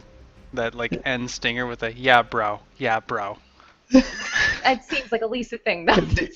I've only seen. Have you ever noticed that on the website, when you go to pick which video you want to watch, like which episode you want to watch, all of the like descriptions of which episode it is like in like a real douchey bro kind of speak. No. Yep. You just Yeah. read all of them. My favorite. Do yourself that like, favor. Awesome. All I've seen is clips of that show, Never and the seen best the one I episode. saw was the one about getting your shit together. Oh yeah, just put all Oh. your shit in a bag. Just put it all together in a bag. Sell it. No, just get all your shit. Put it together. It was amazing. Like I couldn't believe how long that scene went on. Because the clip is like 3 minutes, right? Are we streaming still? Oh my by Yes, the- we are. We are streaming. This has been kind of fun. Ed, are you gonna run this Shadowrun thing or no? I mean, do you guys want to? I don't know what Shadowrun thing you're talking about. We're basically, It's Rory a has this pre-op. one, and his idea is that he has given me a document that has some information and some stuff, and so he wants for us to prepare our stuff for this run without him knowing what we are preparing. I mean, So- I'm gonna buy free fall and swimming or diving or whatever it was called. I'm gonna buy level 1 in those skills. Okay. What else is the deal? I guess I I don't did really buy get it. some swimming I and guess- free fall. Basically, like, as far as It's like we need to buy gear, don't we? he has given me, basically he gave me. Well, I mean, it's pretty much just like if you're trying to do research or communicating with contacts, I have information about stuff. Dang. I have stuff. This is almost. We have to basically do a quasi role-playing session where we plan out a run. Yeah, basically, like Right. what you guys will figure out what you're gonna, like, what kind of stuff. You're gonna figure out like as much information about the run as you can, and then decide what kind of stuff and skills you need to accomplish this shit. I don't remember where the thing is about the run Yeah. itself that Rory posted. That was in the Okay, Shadowrun. so it In is like April, brah. it Bro. is in Shadowrun. Let me. Okay, I have. Damn it. Do you ever get like instantly distracted all of the time every day? Yes. Yep, squirrel. Done. Okay, Yeah, I just found like it. It clicked happened on in Facebook March. to try to find the thing, and then somebody posted a picture on Facebook of a giant teddy bear, and so now I'm like, what's that about? And then I'm like, no, I was doing something. It was important.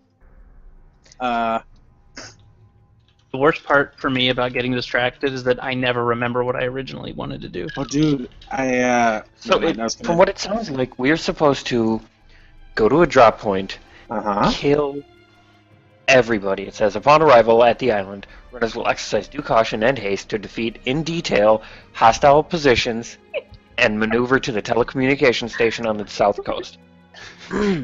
The runners will place a Mitsuhama Mark 7 data tracer for ongoing security and transmission control.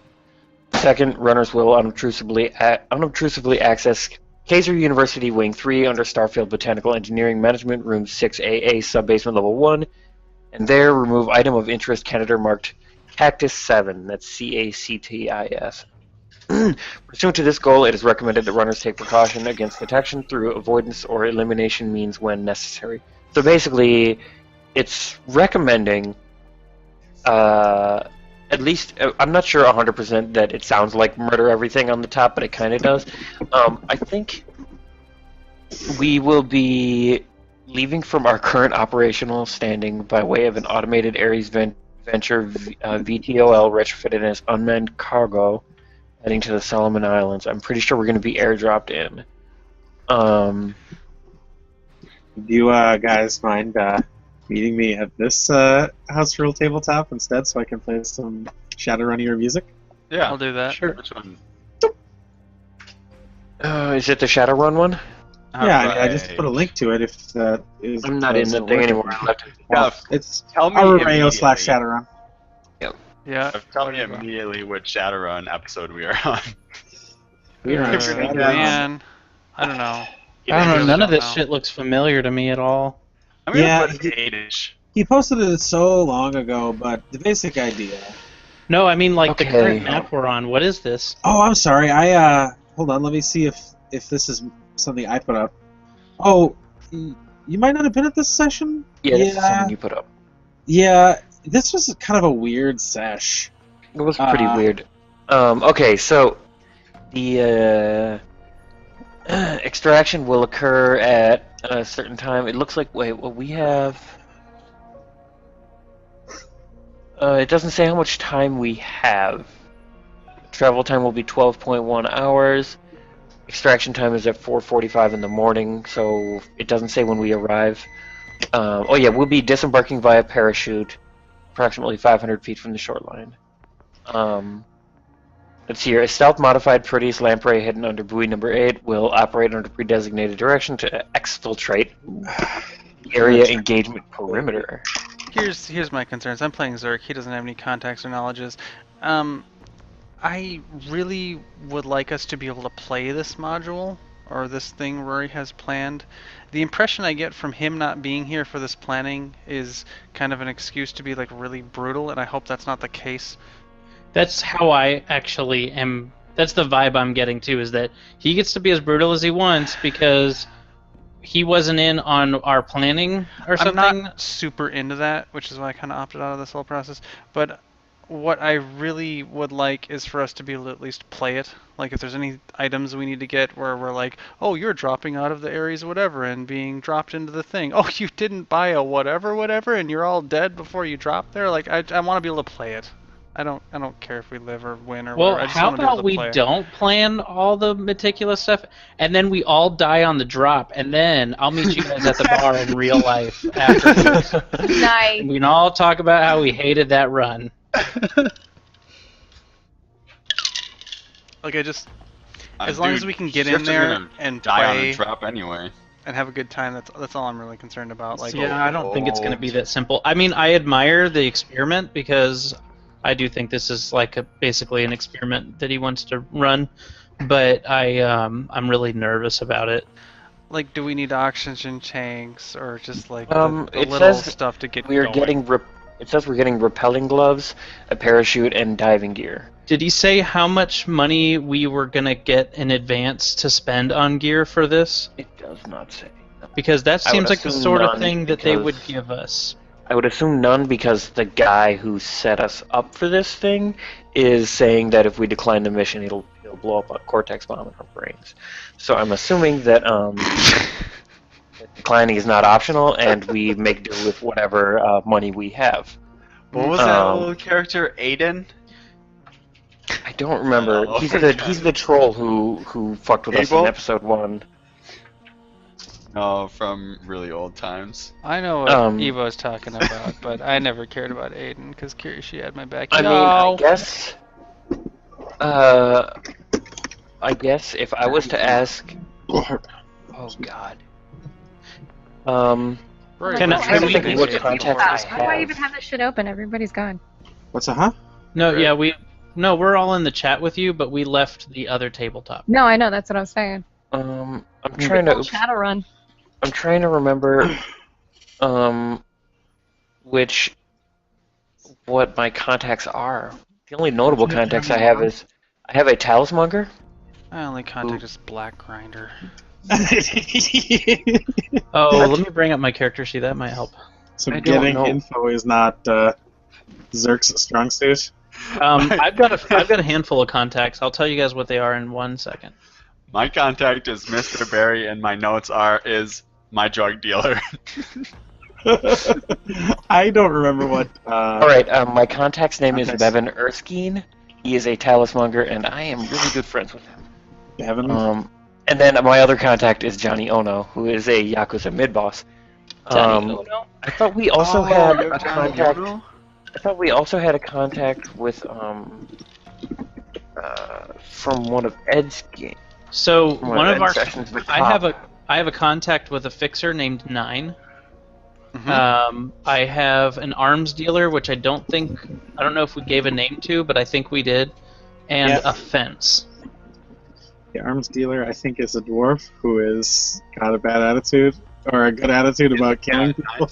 Nine's a dwarf, right? Nine may also be a dwarf. I thought Nine was also a dwarf. Nine is an ex-Shadowrunner, and he's now a fixer. I guess, notably, we also have Joe Yamaguchi, who is also a Yakuza mid-boss, who is Connection 4 Loyalty 2. I don't know if we have any other contacts who specifically... Oh god, there are two people listed for Del Fuego. Hey, Del Fuego's a good gay bar.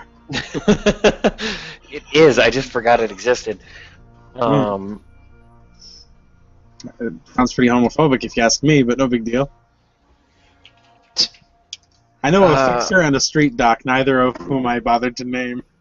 I named my guys. I guess the things I would be primarily concerned with is, do they have any, like, we don't know what kind of university it is.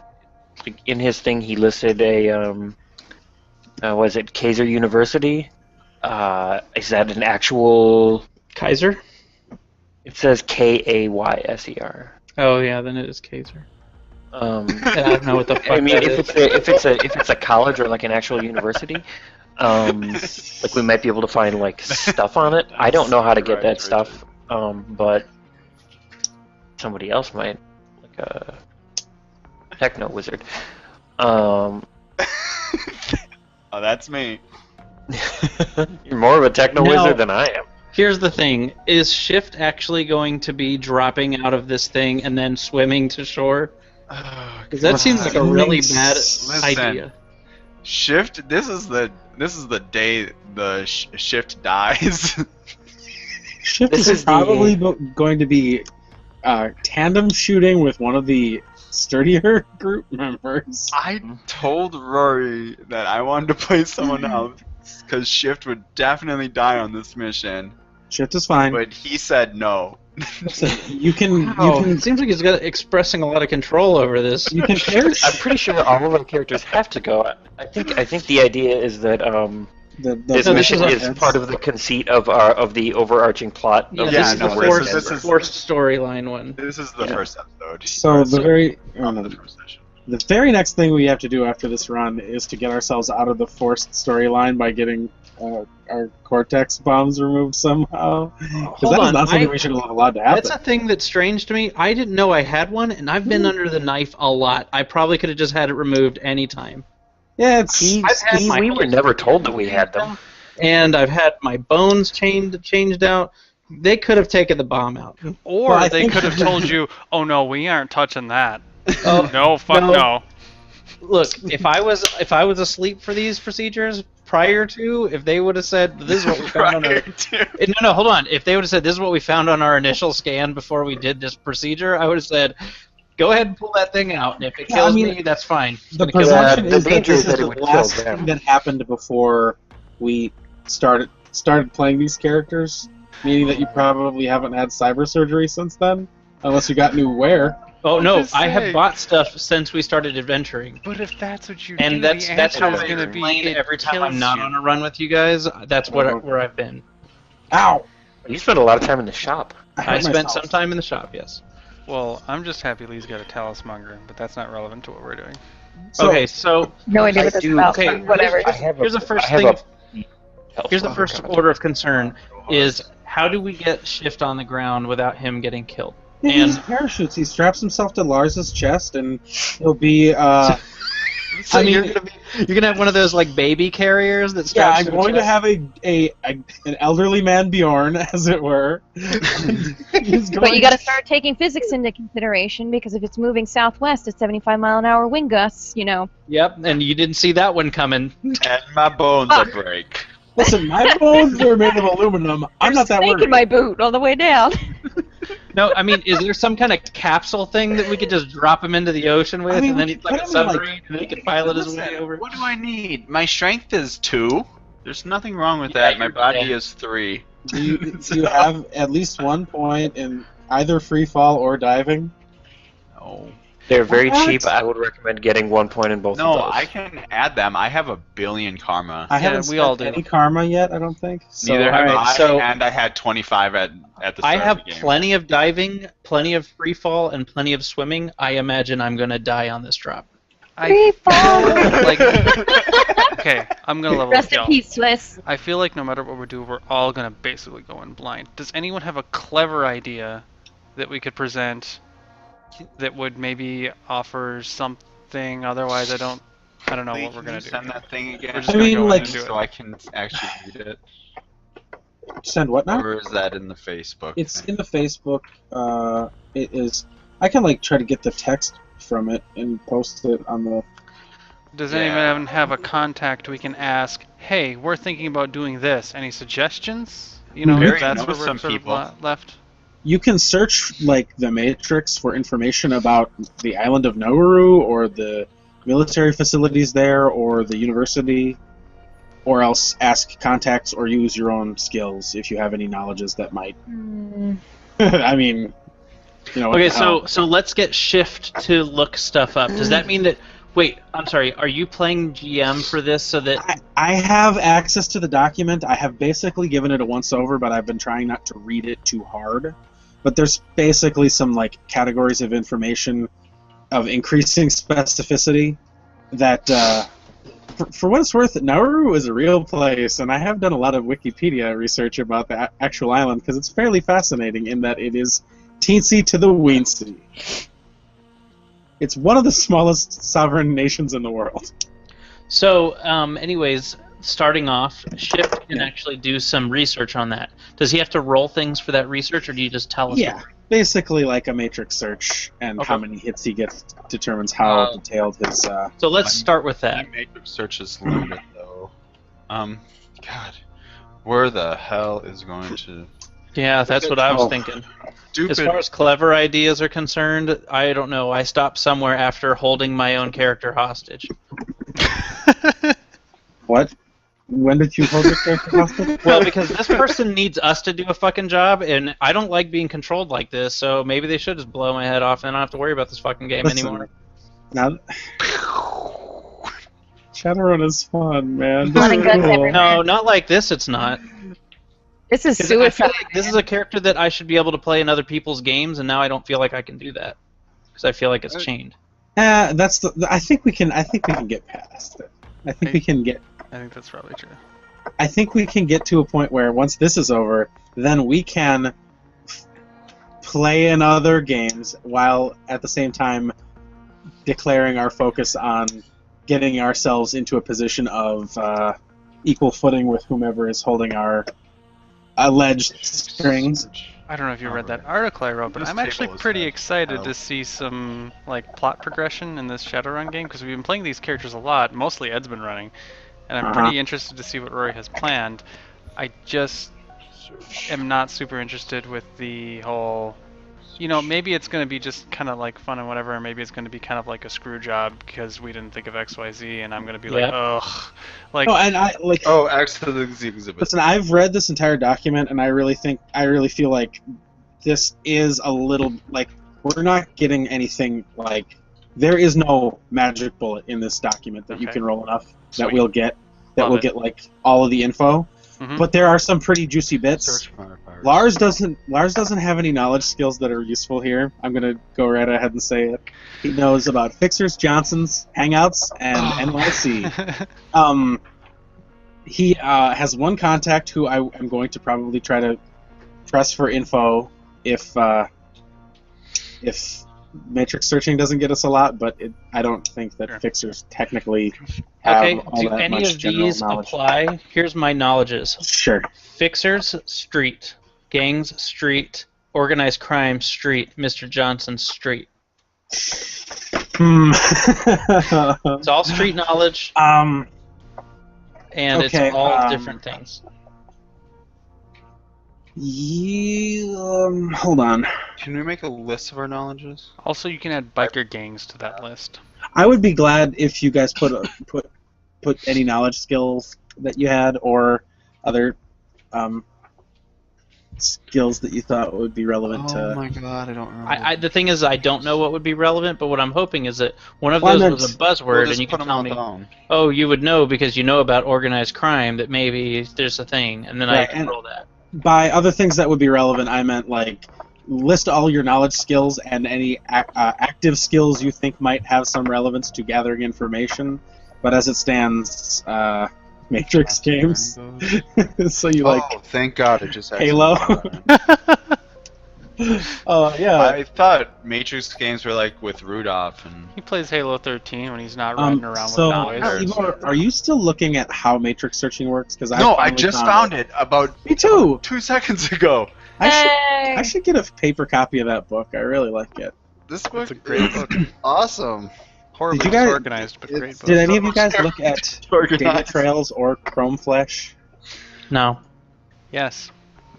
Chrome Flesh was very disappointing to me. It's not the worst book in the world, but it did not have what I wanted, and I'm not even sure what that was. And in one of those books, I found a weapon that might inspire me to re-specialize. We'll see. Okay. But what weapon? Zerk might be taking a trip to Scotland. That's all I'm saying. Oh god. What, a claymore or something? Shit, yeah, bro. Okay, so yeah. So I can't get the 6 because my device isn't good enough. Yeah, I'm pretty sure that that's fine.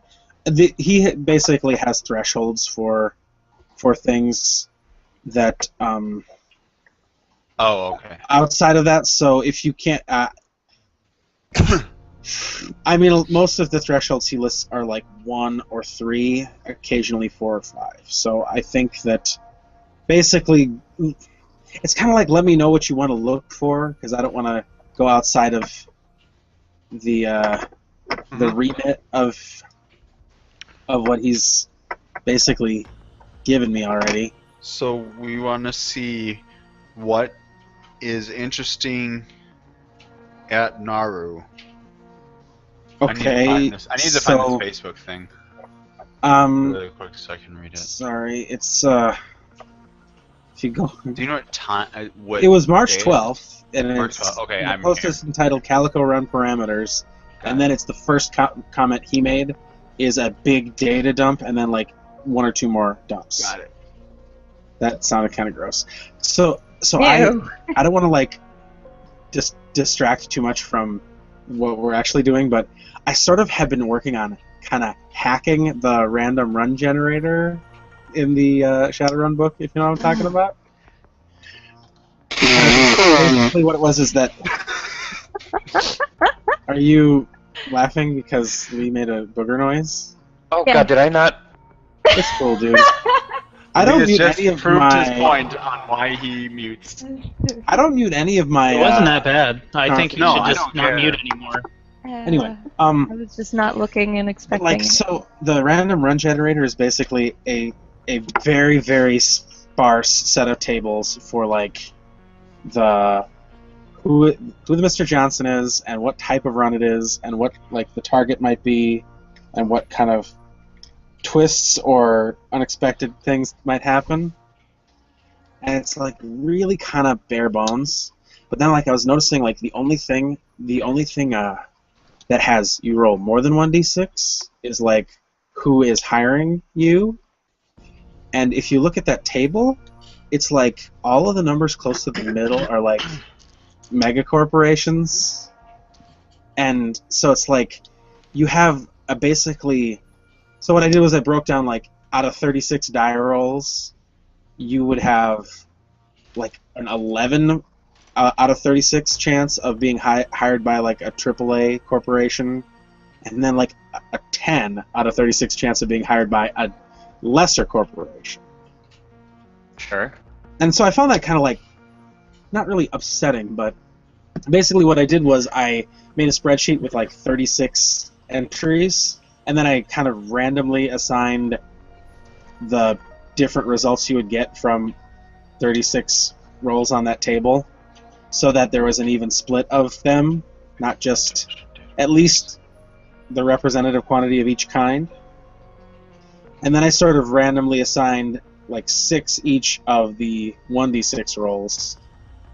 So I basically had this spreadsheet that has like about 36 run ideas, and I've been like basically gradually fleshing them out in slow increments. And a couple of them are pretty far along and pretty sweet, I think. So I'm kind of like... It's at least partly randomly generated. Well, basically it's randomly generated, except that there's 36 entries that are, like the 2d6 categories are like what you would get on a roll of, 2 through 12 in the, Catan representative breakdown of 36 2d6 rolls.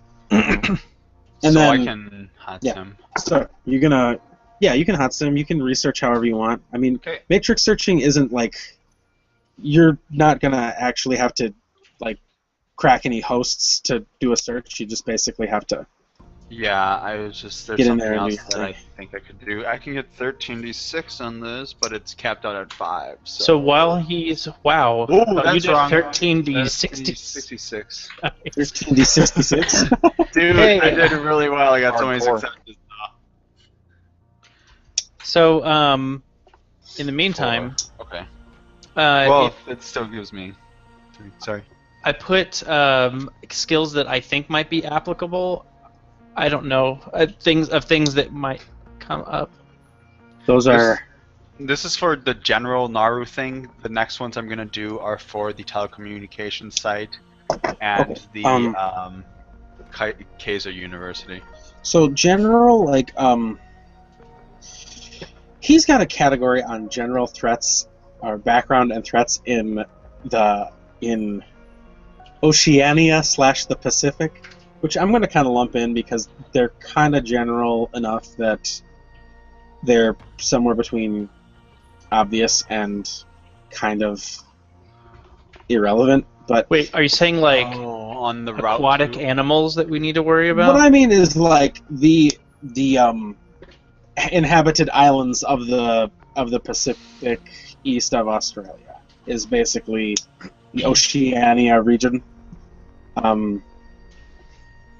But basically, like you would know, Oceania is the 6th world's most accessible region. The majority of it is classified as international waters, and though its size precludes any serious attempts at border control, within its expanse there exist a few designations that take this task seriously.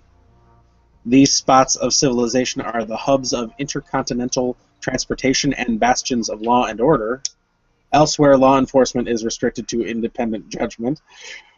Very few locations in Oceania can handle or even have space for semi-ballistic or suborbital transports. Only Hawaii, New Zealand, and Australia have options for this type of travel. Other destinations have... I don't want to cut myself. Have conventional airports, though many international airlines fly across the region using only a few major hubs: Fiji, Hawaii, Tahiti, and Tonga as stopovers. For the rest of the area, runners have to make do with small local airlines and private operators. That is information that you all know. That's Zero Hits info. Do we know if there's a dragon that controls that region? We'll see. Scattered across the wide expanse are thousands of volcanic islands, sandy atolls, and coral reefs. No, I honestly don't remember, so I'm kind of learning with you guys. Lars is clueless about this. These are the life rafts of metahumanity that comprise Oceania's member nations, not to mention the numerous mega-corporate aquacologies and mining rigs. Aquacology, I'm assuming, is a aquatic arcology, which is essentially a self-contained habitat where all the people who work there also live there and experience all of life's joys and pains in one confined corporate enclave. Then Atlantis happens.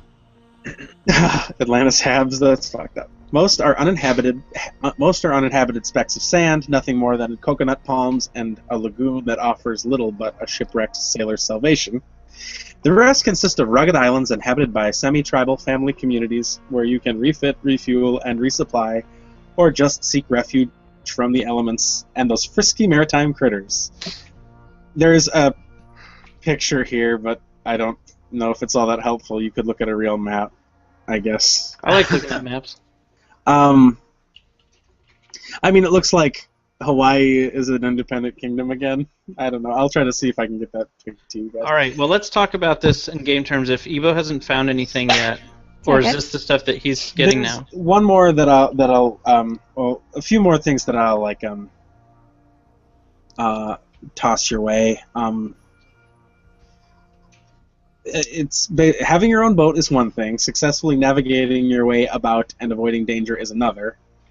Even with sat-nav and cascading GPS updates, you should never wholly rely on autopilot. There will be occasions when you need to do stuff without techno toys around. Sea conditions change rapidly, with storms often manifesting due to pesky spirits or paranormal phenomena. I do have nautical engineering. Sweet. You do? Not quite as bad as the Outback, but I have aeronautical, auto, industrial, and nautical. But I've yet to discover the dog brain that can effectively outmaneuver pirates on treacherous shoals. Speaking of which, keep your guns oiled, cleaned, and protected. Salt, sand, and moisture are a firearm's worst enemy. The same goes for other These are essential terrible pieces of things to gear, hint at us. particularly electronics. What the fuck? So, okay. First things first, if we think we need to drop into the water, we need to make sure that we put our things into waterproof bags so that they don't get a bunch of shit in them when we land in the water. Because that's the thing that we would not think to do normally, but we have to think about now because he's already warning us about the environment. I mean, I think I should probably also have tropical clothes because I might have exhaustion that day because I didn't think about it when I landed. I think the big one is stranded. Anybody who has and relies on a cyber deck needs to make sure that that thing doesn't go down. Because otherwise, especially if you're old, you're dead weight. Sorry. You just got targeted out, bro. Bro. Shift is he's so Walking careless Get regardless that he's pretty much a walking dead man. Or he's just taking me out of the game. So, okay, do we have a map? Here's see how if I I'd can like to play this map. Let's put the map out. We're rolling the map out onto the table. I don't have any pilots though. With a single bulb lamp hanging from the ceiling, and we stabbed a knife onto the map and saying this is where we're going to drop in. And that's where I'd like to start this scene. I'm glad that you are the sort of character who will stab a knife onto a map, because I am not. Well, I used your knife. Oh. Well, that's good. Someone's got to use it. I also grabbed your butt. Does anyone have Someone's got to do it. pilot watercraft? No, I took groundcraft. Thank you very much. I don't have any piloting. No, Rory's character is the pilot, and he's GMing this. In theory, we shouldn't need to pilot any watercraft Oh ourselves. my god, that's That the is clever only a thing. Guys, we can hire other runners to come with us. We hired Noose. I think the idea is that Yes, Brandon, no, when Rory think runs about this. Brandon is going to be playing a hired or somehow otherwise attached character. I Yes, love it. but if we bring Noose with us, he has to play nice because he won't want to lose his character. No, I don't think that will stop him. Okay. Well, it was worth a shot. So I have. It was a nice shot. I need to. I'll be right back. I'm sorry. Also, do Brandon have does first- not tend to game things. He also just kind of plays to have fun. I mean, he's strategic and tactical, but anytime I've seen him in a game, he's just there to have a good time. Yeah. Having a good time, having a good time. Mm-hmm. Where'd the fucking map go? Except Hate for it. Amber. I never trusted him and Amber, but don't tell Rory. Well, on stream now, dude. We're streaming. He can watch it, but Yep. that's no real secret. So I'm gonna write my. Nice I think I'm the only person. I think I'm the only person who even pretended trust anyone. I don't trust any of y'all, so whatever. He was way too nice.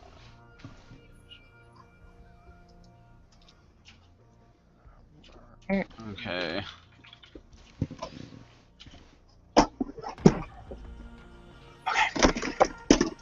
Welcome back. Hold on. Let me.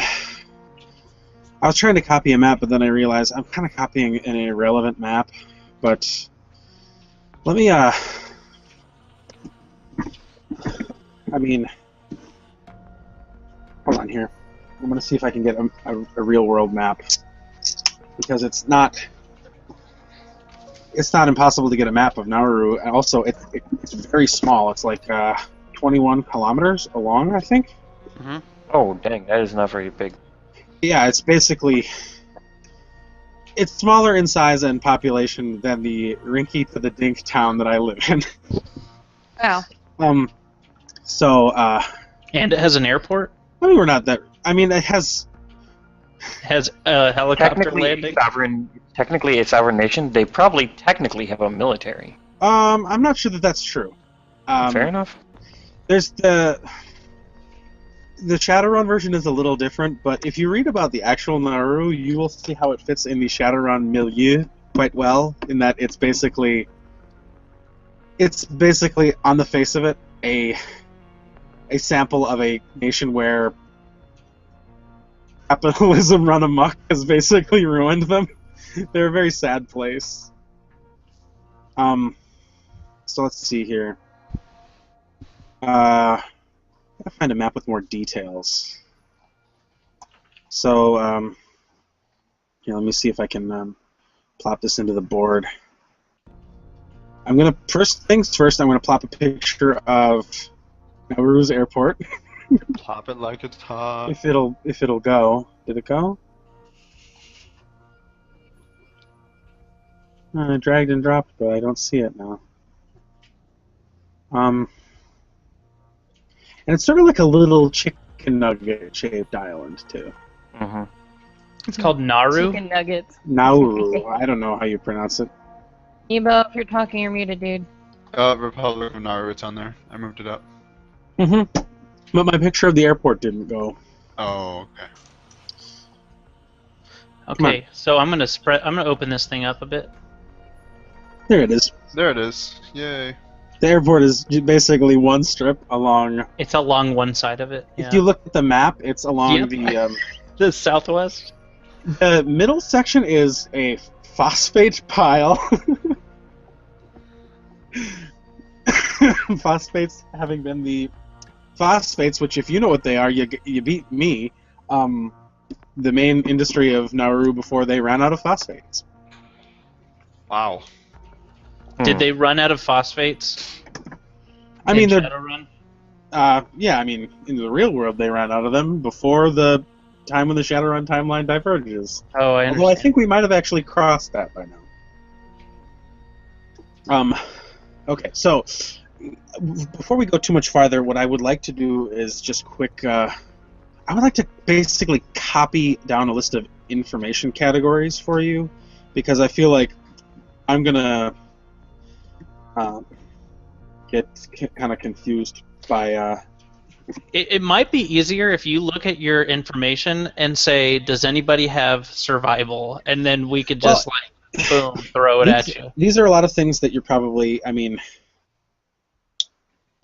most of these are going to be like, if you have knowledge skills that are applicable, or if you can do a matrix search for it. So, like, basically you might be able to find more information searching for... There's a category on... Okay, so...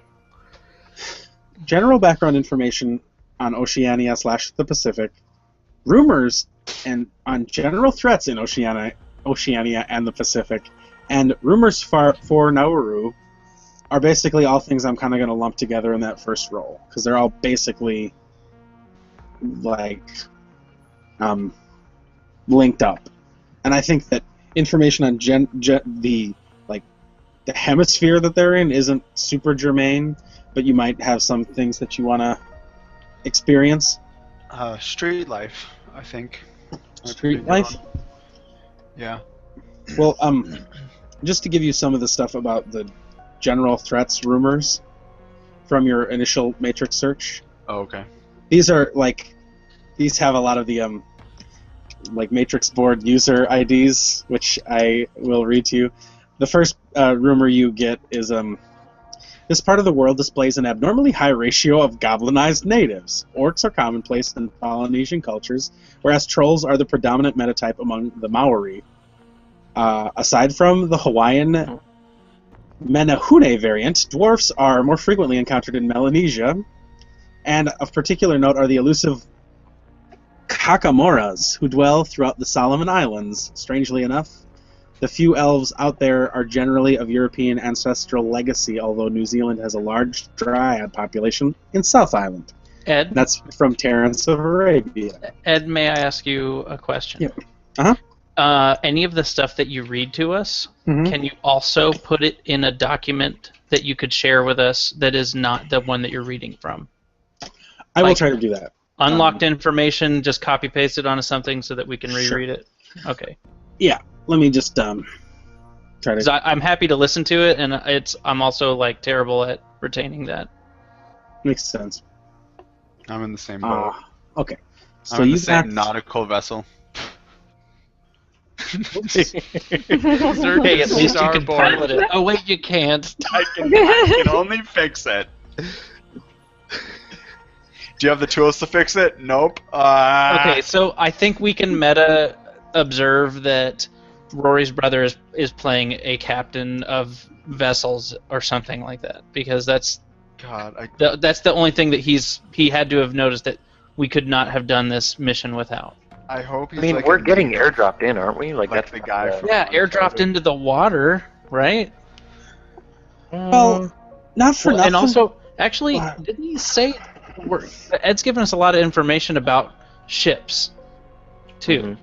So there's no way that doesn't come involved. That's probably true. My only I'm not. This is more meta than meta, so you don't have to listen to me. But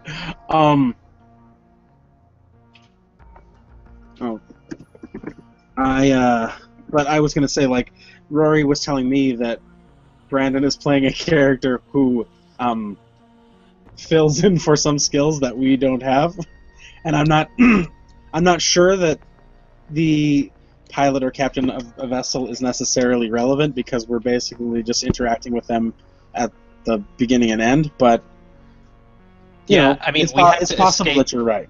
We have to escape somehow. It's likely someone that pilots things. Okay. I just shared a document with you. I'm hoping that you all got it. Is it in Google's or in Google's? Google's. Got in it. Google's. Right. You'd also have heard a rumor. Prevalent attitudes are against personal enhancement technologies as they reduce a person's mana. Few clinics are available for repairs, and many implants are detrimental in water. Chrome flashes attract predators, whereas dermal armor, bone lacing, and cyber limbs reduce buoyancy severely. That's me. Designer biosculpt jobs, sunblock gene tech, and ultraviolet-resistant eye covers are commonplace around Hawaiian beaches, though, and BioWare is readily available in New Zealand. Posted by Shard. Let's see. Oh, good. Okay, I'm glad that you're doing this, Ed, because now we can reread. Oceania registered a significantly high rate of Class 2 surge traits, spawning rumors of fish people dwelling in the Marquesas Islands. Now, for those of you who don't, do any of you know what surge is? No. Basically, surge, I mean, it's a soda, right? Surge is in a good one. Shadowrun. This is something that is detailed in the Shadowrun book, Run Faster, but basically the idea is that surge traits are like a second wave, similar to, I think, the way people goblinized, where essentially people are expressing even more odd and fantastical traits, leading to creatures like centaurs and so like these are merfolk. Dogmen. They're basically saying that now that this surge thing is happening, mer people are coming, I guess, is what that's saying. Or some kind of fish people. They could be the bad kind, with fish on top and lady on bottom. No! I guess maybe that's the good type. They're both the bad kind. Neither one of these is a good situation. I don't think that I could get it up for a fish. I don't think that I could get interaction in the ocean. Let's just say that. You can bet your arse there are pirates out there. Wherever there's water, you'll find them. And thriving alongside them are major smuggler rings, says a user named Scurvy Sauce. So if any of us has knowledge smugglers, then we could roll something there. How about organized crime? Does that work? Street life. One of you have. Oh yeah, I have organized crime, street gang, drugs, fashion, and alchemy. This is one I'm giving to shift anyway. But if anyone who has street gangs or something like it can try to make a roll. Yeah, I'll do that. I want more of you to be able to, readily access this data.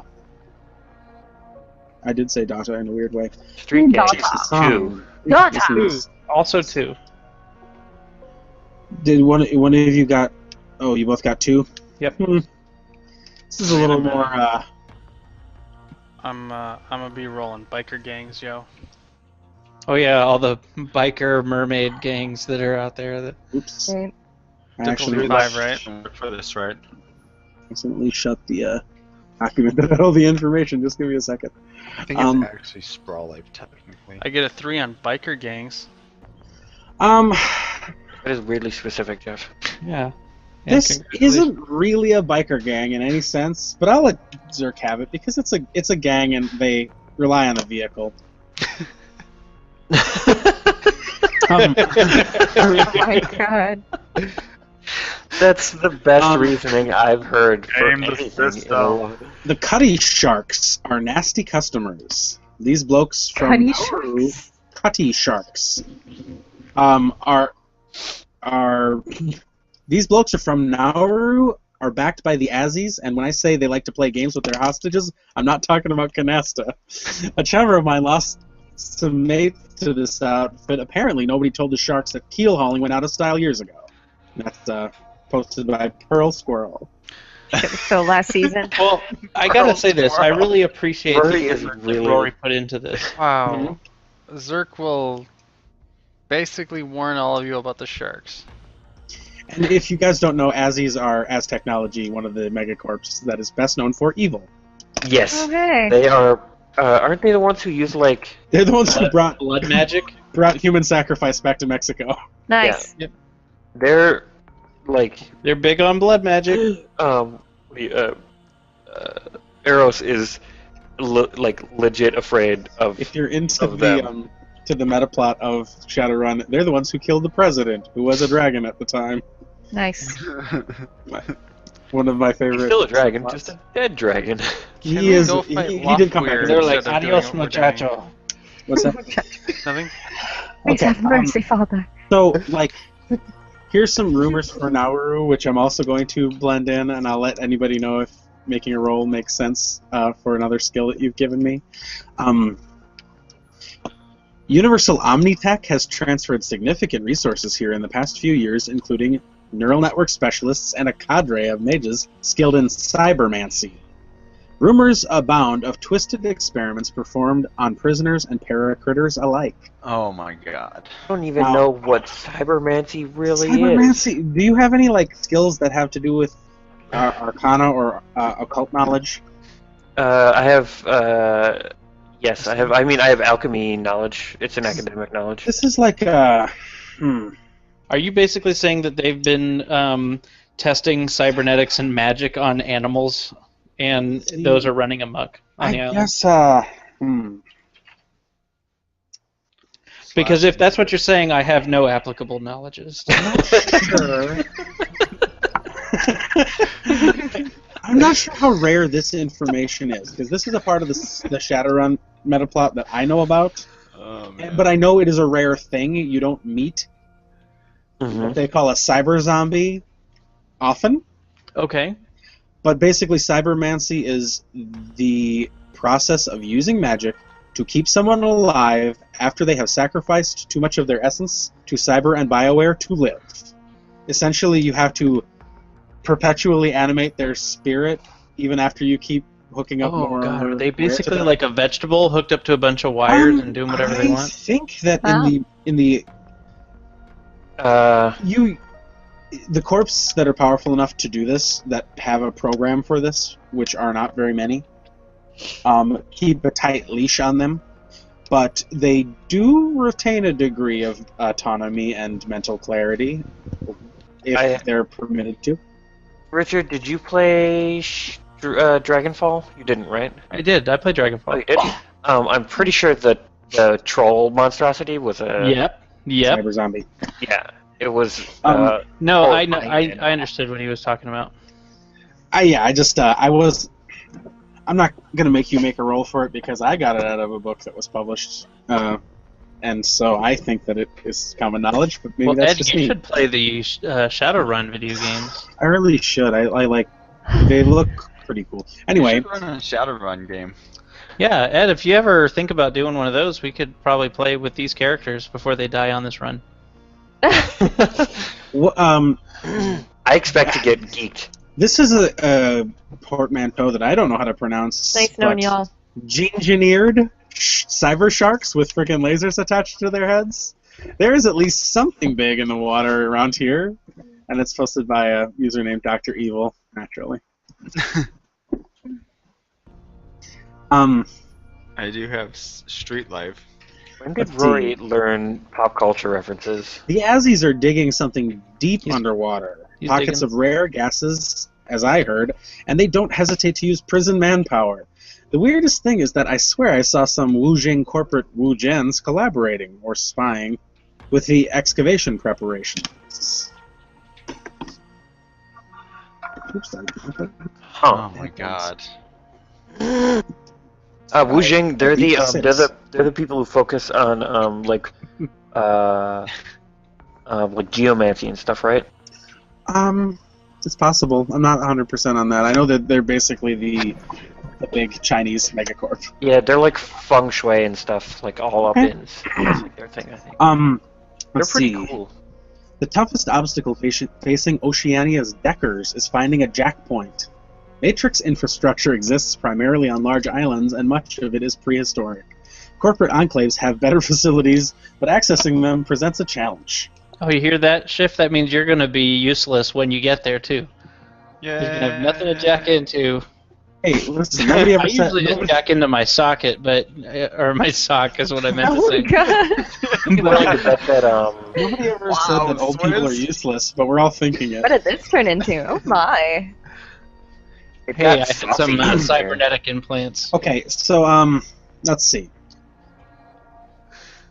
How many hits did Shift get on his initial roll? Do you remember? 4. 4? Okay, so here, I'll give you this one too. This area is best known as an S-Technology penal colony. But there's more to it than that. You'll find a lot of Shibata Azzy space launches lifting off here, since it's bang on the equator. S-Technology also maintains an underwater naval base here, and is reputedly involved in underwater resource extraction. Though exactly what they're digging up down there is anyone's guess. This is like 6 friggin' things all mashed into one. You know what I'm starting to think is that Rory's trolling us in the sense that we're going to actually go in and out, no problem, and all of this information has nothing to do with it. Then the last tidbit is... that would be a very Shadowrun thing to happen. The last tidbit and the least forthcoming when you were searching the Matrix is Goblinization did not go well in Nauru, but in odd ways. At first, many of the Pacific Islanders looked at orcs and trolls as creatures from myths, often associated with destruction, death, and negligence. Orcs, trolls, and dwarves are rare in Nauru specifically, but there are rumors of stranger metahumans walking the streets and seen as protectors and rulers. Like Minotaurs? these are rumors that some Kappa, a local goblin breed, have been hired as low-wage security under these god tyrants. There is also a picture of a baby with 3 arms that supports this rumor. Gotta see if I can get this pic. He's... Dang it. I'm not sure how to get these. Damn it. Okay, I'm gonna recap here a second so everyone understands what the hell's going on. So, for most of us, there's danger in the water, laser sharks, and the locals might be aggressive. We can't rely on them. Ebo's got to get his shit together because it's going to be a hard roll for a decker. That's all I've learned so far. Is that correct? Yeah. Also, we need to protect our shit when we drop because our guns and our other whatever armor and shit is going to be all messed up from the seawater and sand if we don't protect it. Do you mean the session is going to be a hard roll? As in, it's going to be hard for you to jack into shit. You're going to have a hard time. Your shit's going to get water in it. You gotta take care of your shit. You got to know what you're doing. Just put all your shit in a bag. One bit that I would consider significant, just based on my... And now I'm on the same level as all of you because I'm basically speculating based on what I've read and having read this whole document a long time ago. I don't remember if there's anything more. But the presence of as technology is kind of a big deal, I think. Like, well, let's talk something else that I want to know. There's some things I want to know. Sure. What is the actual thing we're trying to infiltrate? It's a building, right? You're trying to infiltrate, and then the college. I'm sorry, one at a time. Who would like to answer this? Mm-hmm. Is that Evo or Lee? I think we're trying to infiltrate a. We're supposed to there's. I don't know. It sounded like we were supposed to infiltrate a military base and put down some sort of listening device. Data tracer. Yeah, and then also take something. And then also infiltrate a university and steal something from one of the sub-basin. It's the telecommunications on the south end. Okay, so I'm going to put a mark for that. And then Kaiser College directly north of it, on the very top. All right. Not directly north, but and now directly north. My understanding is that the first phase is subtlety is not as paramount getting to the telecommunications place. But obviously the data tracer can't be detectable or obvious that we're doing this thing. Okay. And it seems like the university part is supposed to be very, very unobtrusive. They're not supposed to know we got into the university. Okay, so I put some red circles on the map so that everybody sees the Kaiser College and the telecommunication station. One of those we got to choose to do first, right? Oh. No, we're supposed to do the telecommunications first, I think. I think the drop point is going to be nearer to that one, so I would just say that seems like... That was the next thing. I'm going to put an X where that is. Where do you assume it's going to be? Let's see if it says... Damn it. Well, it's probably not going to be in the right spot anyways, because we're going to get dropped right in the middle of the phosphate storage. Anyway. Yeah. Oh, man. Okay. Phosphate. God damn it. See, this is how I want to get involved. I'm looking at this map. Man. I'm trying to scribble things on it so we can have a visual of what's going on here. I'm just looking at this. The thing is that I'm almost kind of thinking it would be better to do the college first. But if the listening device has to be planted because of a timed thing, because see, here's the thing: is that the telecommunications place is near the airport, so it's like we could bust out of there and then try to get out. The run parameters say, upon arrival at the island, runners will exercise due caution and haste to defeat in detail hostile positions and maneuver to the telecommunications station on the south coast. So it seems like Mr. Johnson is suggesting that the telecommunications station should be first. I think also when it comes to leaving, that we are supposed to get our like our what do you call it? Like our escape vehicle or escape something from under a buoy, which I do not approve of. You're a buoy. Thank you. No one's called me. No one's called me a buoy since the last time I banged your mom. That's weird that she even calls you a buoy because you usually strap her mouth closed. So it's very true. It might have been my uncle watching from the closet though. In a Superman shirt. Safe word. Oh, he's like a buoy, bobbing up and down like this. So yes, we will. The idea is that we will find a stealth-modified Proteus lamprey hidden under a buoy. And where is that? I'm guessing under buoy number 8. And where is buoy number 8 located at? This doesn't say. May I roll a survival roll, and so that way we can hit Rory up for that? I'm gonna make 83 south, 166, 9292 east. Did you just actually give us relevant information, or did you just spout off a bunch of numbers? That's the extraction point. Well, Rory left us some coordinates. It would be okay. Can you pretty type those coordinates in? if they were actually real, wouldn't it? I bet you they are. Put those coordinates in. I'm gonna go to let's do this. Google that shit. Because I'm gonna put it on the map, and hopefully this is near the college, because I'd hate to escape on the south end after we just went all the way to the north end. Extraction will occur at .4983, 166 east at time 4:45, where a stealth-modified Proteus lamprey hidden under buoy 8 will operate. I just edited it into Google Maps, and it worked. Can you hit us a link, please? It's actually just to the northwest of the university.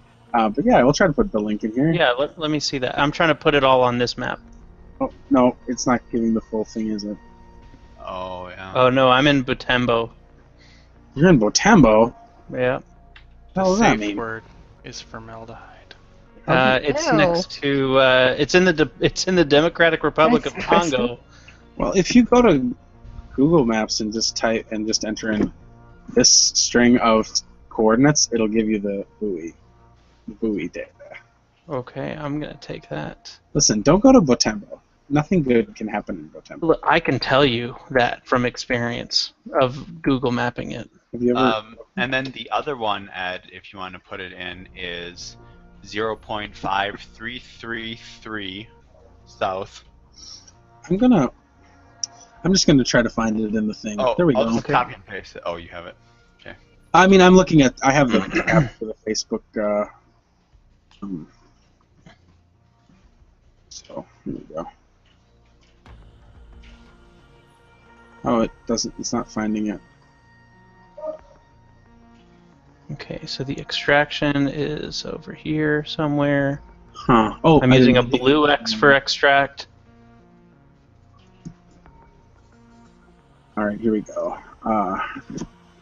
So yeah, it's not very far off of the equator at all.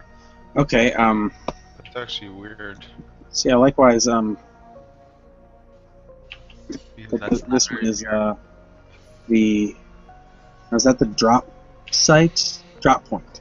So it is actually not like bang on the right outside the area where we're supposed to find the whatever satellite station. Yeah. It's kind of off right to the east of the island. I like drop point. This is the drop point then, right? Yeah, that's right. Infiltration. I like. Why don't they drop us on the south end? I like that the whole island basically has one big highway going around it, like a donut. Not a lot going on there. Oops. So, Oh. So yeah, the drop point is in Anabare Bay. I'm gonna move this back. Move this to layer background.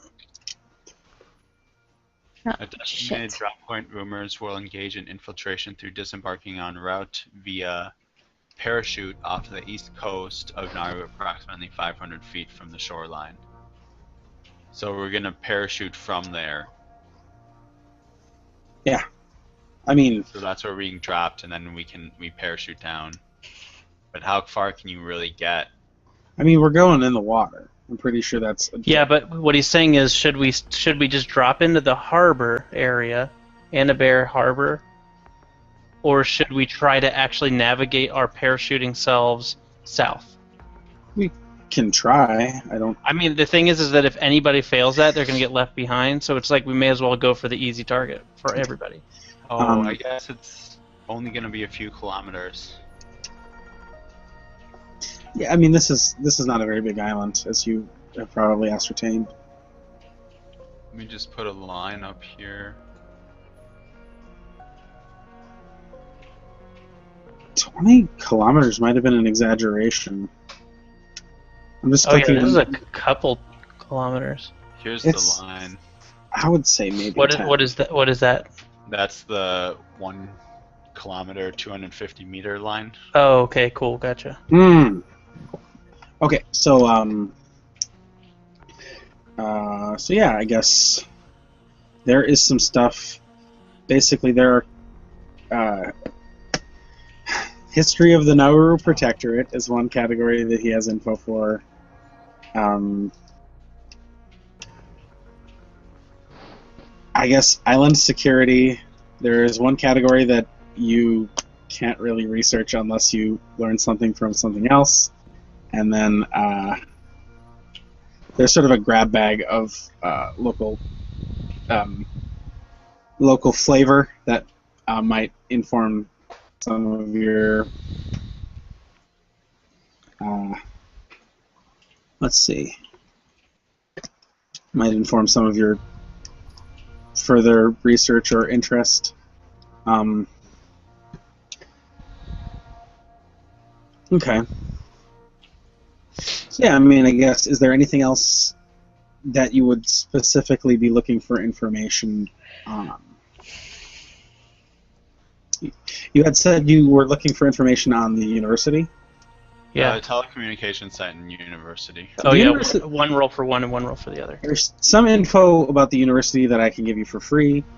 Kaiser University, or Kaiser, I'm not sure. Kaiser University of the South Pacific, USP, is located in Iwo District and partially funded by Australia. USP began teaching remote courses in the 70s. A local campus was established in 1987. Courses of study focus on the fields of education and business. The university focuses in business administration, marine biology, and biochemistry. They also have a strong aerospace division because of their orbital launches as an equatorial colony. Wing 3 is particularly a research wing and based around aquatic and marine subjects. If you left off the dash on your last roll, I don't know if it mattered or not. Who did? Zerk. Oh, he didn't. He only rolled 1-1, so don't worry about that. Wow, that's like a half an hour ago, dude. Yeah. There's a lot of information on here since then. I was looking at the roll so that I could copy the syntax because I don't remember the syntax. Okay, so and I'm yours just was gonna pop that in there. And then nice roll. No, that was okay. That's higher. That's not the total roll.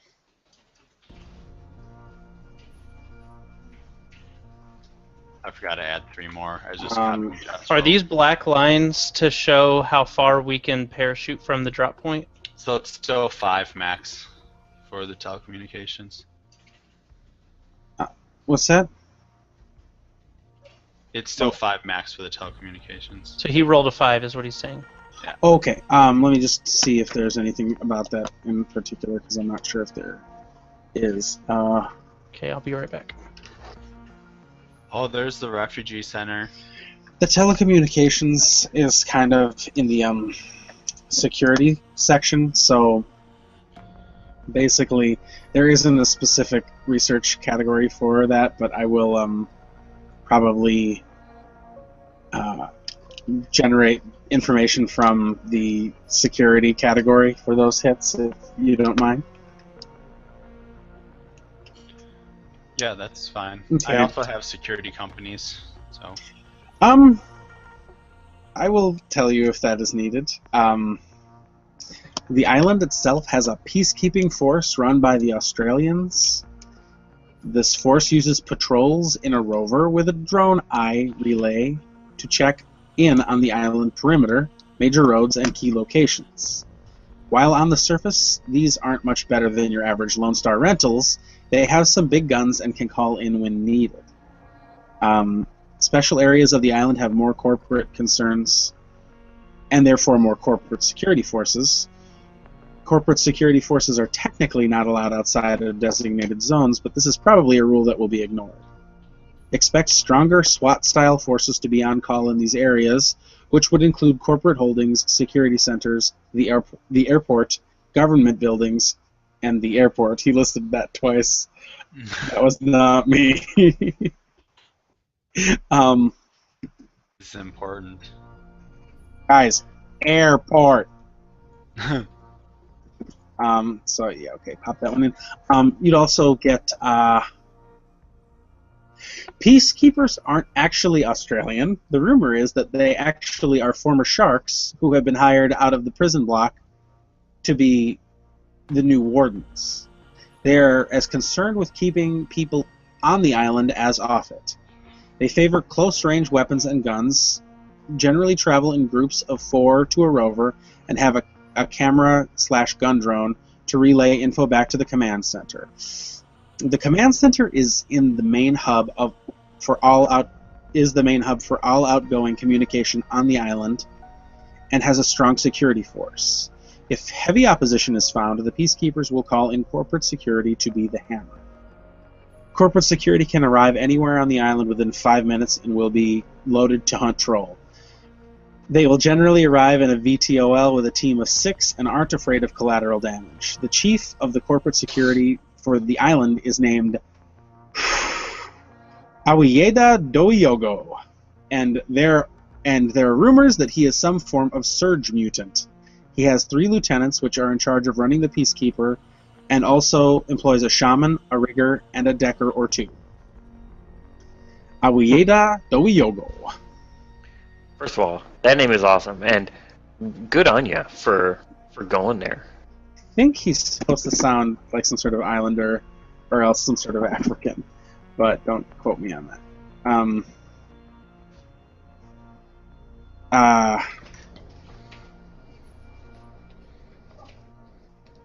I guess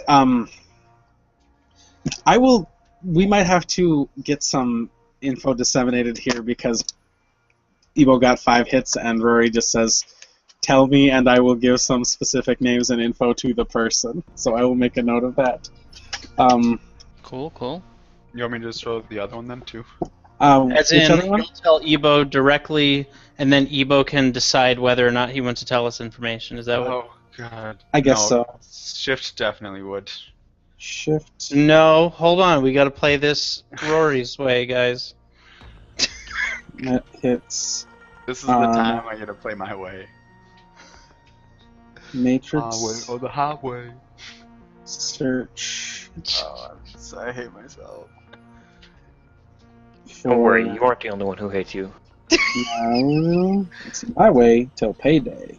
So, Like money. what's the? I'm just curious. But like, we're limited. We're limited on our information searches because 5 is the most that Ebo can roll. What is the most that Rory thought we could roll? He doesn't have anything higher than 5 net hits on this entire document that I've seen so far. Okay, that's good. There, do you? Okay, so this is the one that I didn't tell you about because you'd have to know. Do you want to try to do some more research on Awiyeda Doyogo? That is the guy. That's the chief of security for the island. Surge? Yes. He is a guy who his history is he fought people on a stack of couches and other junk furniture to get a soda.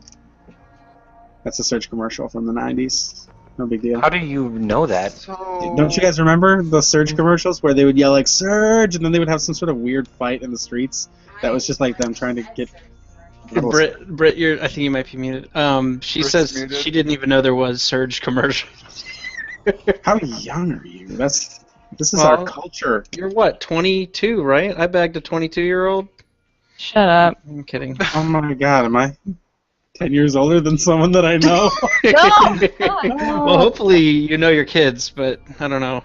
I'm 28, you're fine. Does anybody really know your kids? No, you don't. That was a trick question. Do you guys really know my kids? I mean, they're pretty cool. They seem cool. Actually, your kids do seem like they'd be pretty cool. I mean, they're kind of assholes, but then again, I am also. So, you know. Well, yeah, I mean... What percentage of the time are they assholes? Probably about the same as me, you know? No big deal.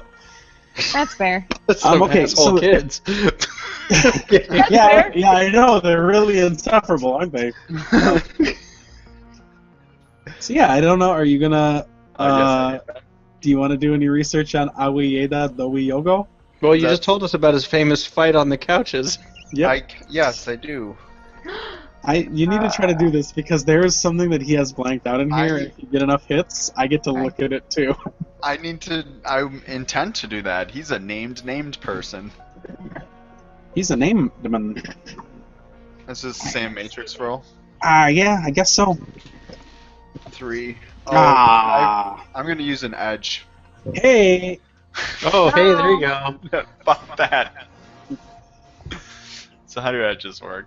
Okay, so you get to re-roll the ones you missed, and 5s and 6s explode. It's just 6s explode. Yeah, 6s explode. Yeah. Okay, so I guess it would be 10. Okay. And with Splodo 6s. Yep. 10d6 T5 exclamation slash. Oh wait, it would be exclamation 6 slash or something like that, wouldn't it? I think it's 6 slash exclamation. But it don't quote me on that. T5. Well, we'll just do the exploding dice manually for now. Go ahead and hit it. T5 slash. Okay. Holy shit! You can roll. Oh, it doesn't matter, but I can. Oh, hold on. So you break limits with this. So if it's higher than 5. Do you break limits with the second chance, or just with the? Oh, I'm pretty sure. Maybe I'm wrong. How do you want to play this? I want to play it by the book, guys. You know me. I'm Joe Friday. All right, I'm gonna look it up then. My name is Friday. I carry How a badge. about you tell him the relevant stuff, and if there's a reason for me to go get the book, I will go get it. Okay. No, I mean there's no reason. Okay, I'm not gonna get it. 5 is the thing. So Awiyeda Dowiyogo is a very rare surge outbreak class called Anartaki. They look mostly human but have slightly metallic-looking skin and 4 arms. I'm reading this for the first time, so this is hopefully pretty cool. It seems that Awiyeda has formed almost a small military of the security force on the island and acts like a mini dictator sometimes, though never publicly. He has a love for lightning or storms, and checking some purchase and shipping history, it looks like he may use experimental Ares Thunderstruck Gauss rifles. What? Hoofda! That is hardcore. Yeah. Well, I mean, it's pluralizing, so I'm hoping that he doesn't actually use 2 at a time, but I'm suspecting that he does. Because he's got 4 arms. Yeah, he has 4 arms. I'm so upset.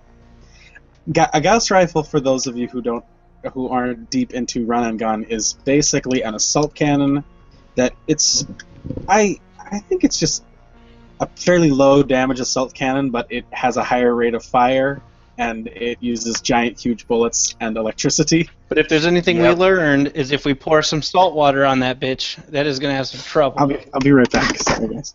Oh my god, if we just super soakered his weapon, and that was the solution. You don't need anything. A super soaker is perfect if it falls. Oh yeah, salt water is actually the silver bullet to this whole campaign. You gotta bag everything else except your super soaker, and just let that get filled up when you drop. No, guys, it doesn't work unless we actually immerse him in salt water. Different mechanic. Go, go, go, go. Okay, then there's this place. Okay, here's the thing: is that this was dragging a bit until the map came up and we could start actually planning by looking at it. So I'm a little bit less bummed out right now. I'm still a little bummed out. To be honest. I mean, Evo, can you hack these guns he has or whatever? If he's smart, like we're getting a lot of knowledge, but I'm like wondering what this knowledge does for us, other than knowing how badly we're gonna die. GG, bros. Well, I mean, okay, so there's that guy, right? He's the director. Can we consider like EMP or something like that? Oh, see, that's a good plan. Is that a thing? You can toss them down. I think they're a thing right now, Jeff. I'm pretty sure they're a toss thing in them the down future. before. Ed, did you add that section about what's Sorry, no. We ate a doyogo, or... Yeah, trust me, I was not going to try to remember that name off the top of my head. Smart man. Really, only something very offensive would come out of my mouth at that point. You gotta know your limits. Offensive about Dojo. I was gonna add an edge die to try to pronounce his name off the top of my head and bust the limits, but there was no way that was gonna work. No. The other side. Right on through. How do I... Do I now? Damn it. Oh. So we're gonna need shit like non-conductivity. I don't thermal damping armor. No, that stuff isn't gonna protect you from a Gauss rifle. This guy is Goro, a right? Thunder one. Yeah, it's Goro with machine guns. The trick about a Gauss rifle is that it's like kind of like a railgun, isn't it? How does non-conductivity not help? Electrical insulation, non-conductive. A Gauss rifle won't do electrical damage to you. He shoots you with a giant bullet. Electricity to shoot a bullet at you with super high speed. Okay. It's like a magnets. How do they work? It says that he likes electricity attacks, and there's a bunch of surge people on there. That's true. He might have what do you call them? Mages and shit. That he might did have say some he of has a those shaman. cyber, and he might have some of those cyber junkies or whatever. Okay. Cyber tech things? I don't know. There's some, what are you talking about? Cybermancers? Oh, Cyberman? You're talking about cyber zombies? Yeah. If he has one or more cyber zombies, we are in for a rough time. But I'm fine with that. Let's do it. Hold on, there's definitely a cyber zombie. Here's something that we haven't really thought about. None of us really have a lot of medical, and it seems like there's a lot of possible combats that can happen here. And and as we all know in Shadowrun, after one combat, everybody's screwed because they all took a little bit of damage and all their skills went to shit. So we need something to do.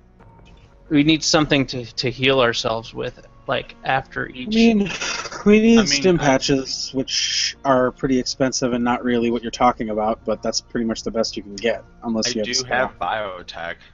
Now, I guess the next question is there a place where we could steal that stuff? Because we ain't gonna live here on the island. Yeah, there's got to be like medical supplies. Sure, we can. I think we should probably bring in everything we think we're gonna need. Well, yes, but I'm just wondering, like, when we inevitably do not have all of the things that we need to start figuring out where we can raid. There's a refugee center. Where? Oh, right next to it. Right next to it. Good call. I'm gonna put a little red circle on that. I want to emphasize that this map is not the map that Rory gave me. This map is a map of Nauru I got on the internet. I would like to emphasize that Rory is using a lot of real life information for this, and I think it's worth noting what's on this map. Did anybody want? Now, the only category that I don't think anybody really looked into was history of the Nauru Protectorate, which may be a little dry. Wait, what is that from? How would we have known about that again? I'm sorry. This is just... I'm not saying you should have known. I had proposed that I was going to list some categories of knowledge, and then that sort of got supplanted with listing the really important ones, but this is just the last area of information he has on this document that nobody's really looked into. Sure. So it's like I say, it's not going to tell you a lot about who's shooting you, but it might tell you a little bit about why they're shooting you. Well, okay. You going to do any research, Rob? Shift my old man? Yep. He's not that old. He's pretty old. He's a geezer, but in the way that English people mean it. I mean, yeah, no, he's not that old. He's just 70 He's just really plus. He's at least 70. And they say that the first person who's going to live to be 150 is already born? That's you, man. That is. Is that for what you just rolled, or was that... Yeah, I just rolled it. So here we go. Here's a little bit about the Nauru Protectorate. Settled by Micronesian and Polynesian people, Nauru was annexed and claimed as a colony by the German Empire in the 19th century. After World War I, Nauru became a League of Nations mandate administered by Australia, New Zealand, and the United Kingdom. During World War II, Nauru was occupied by the Japanese, who were bypassed by the Allied advance across the Pacific. After the war ended, the country entered into trusteeship again. Nauru gained independence in 68. Nauru is a phosphate rock island with rich deposits near the surface, which allow easy strip mining operations. It has some phosphate resources which, as of 2011, we'll say were not economically viable for extraction. Nauru boasted the highest per capita income enjoyed by any sovereign nation in the world during the late 60s and early 70s. When the phosphate reserves were exhausted, the island's environment had been seriously harmed by the mining. The trust that had been established to manage the island's wealth diminished in value. To earn income, Nauru briefly became a tax haven and illegal money laundering center. From 2001 to 2008, and again in 2012, it accepted aid from the Australian government in exchange for hosting the Nauru Detention Center. This trend continued as mega corporations took over and literally bought the remaining land of the mining resources from the island. Nauru is a protectorate under Australian administration, ideally a sovereign state, but in reality something of a puppet government. President Wakua heads a 19-member unicameral parliament. Nauru also participates in the Commonwealth and Olympic Games. I can also give you the following image, which is an image of Nauru people mining phosphates, which I'm not sure if you really So there's a giant mining prison? Is that what you said? The prison thing, I think, is a sixth world thing, or I think it's a now thing. But like it was saying in the late '60s, basically there were like less than 10,000 people who lived on the island, and the island had such a huge revenue from its mining that they basically set up a trust for the people of Nauru. This is really real history, where basically, sort of like the thing where everyone who lives in Alaska gets money because they have oil there, everybody in Nauru got money for nothing. Well, I mean, most of them were also miners, but they basically got money because they were Nauru people. And then after that, they took the trust, which is where this money was, and they made a bunch of investments, which all fizzled. The phosphates ran out, and so basically the people... Nauru used to have the highest per capita income of any sovereign state. Now it has the lowest employment of any sovereign state. Here we go. Got a quick question. Almost everybody who works there works for the government. Or a quick suggestion, maybe. Do we think that there's any pathways, information-wise, that I realize that Rory probably did not supply you with, that could be based on the fact that this is basically a... what do you call them? You mentioned it earlier, but it's like a money laundering kind of... Money laundering? Tax haven? Do we think that we have any avenues for information through Yakuza ties? I can...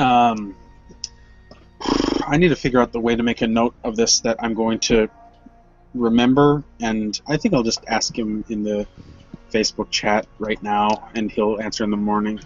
Yeah, because I'm thinking that might be something that we could get a little bit of a edge on, because we do have contacts that are Yakuza friendly, and if they, use this island at all for that sort of thing, maybe that's why that information is relevant. Britt, did you play in the last Shadowrun game? No, she hasn't played in any of ours. She's only played in the stuff I've ran. Oh.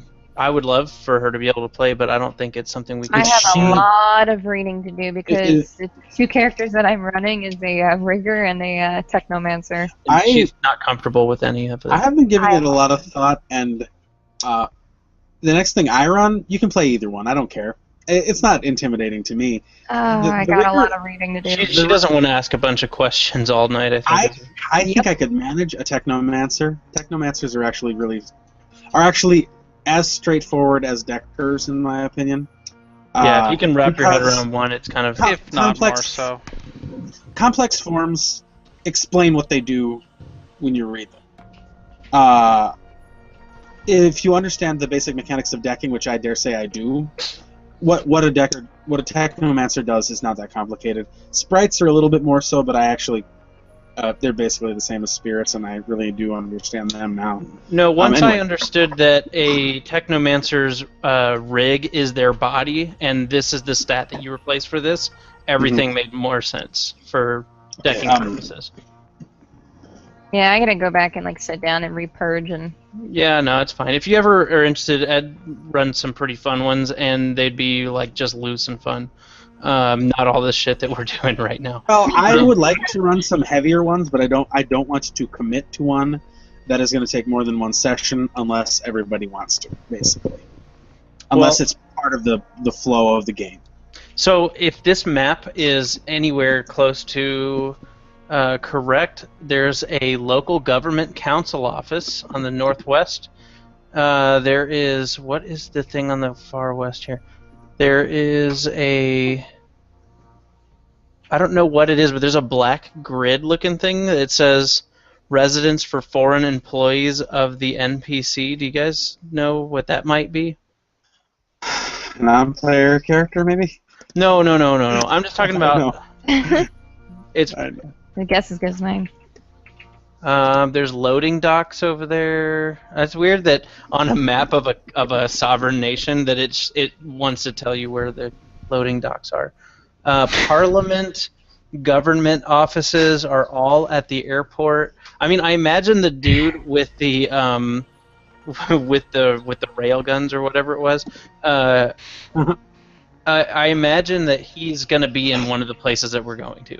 He's not going to be at a government office or at the police station or someplace that he should be. He's going to be where it's going to be most inconvenient for us. All right. Here's one last bit of data that Ebo's research was able to dredge. More recently, with all of the changes that came with the return of magic, Nauru has fallen on even harder times. The toxic soul from strip mining the island left it somewhat bare of essence, making for weaker immune systems and worse goblinization to occur. Stigmatized from outside for this, there were food and water riots, and Australia stepped in with As Technology support to establish it as a protectorate. As Technology used it as a research and testing center for many years with effectively closed borders, but about 15 years ago, with the decline of foreign As Technology holdings and the shakeups to the Big Ten, things loosened up and additional corporations and interests have been involved on site. The government is technically sovereign, but expect both heavily armed corporate lackeys as well as Australian government oversight to be present. Hey, I just saw something else on this island that gave me an idea. There's a area called Power Station, and I thought that was kind of funny because it's like one power station for the whole fucking island, and then I thought, oh my god, there probably is only one power station for the whole fucking island. Like, if we wanted to do something where we wanted to knock out the infrastructure of this island, we could just blow up that power station. It can't be that big. It's just an island, like a really small one.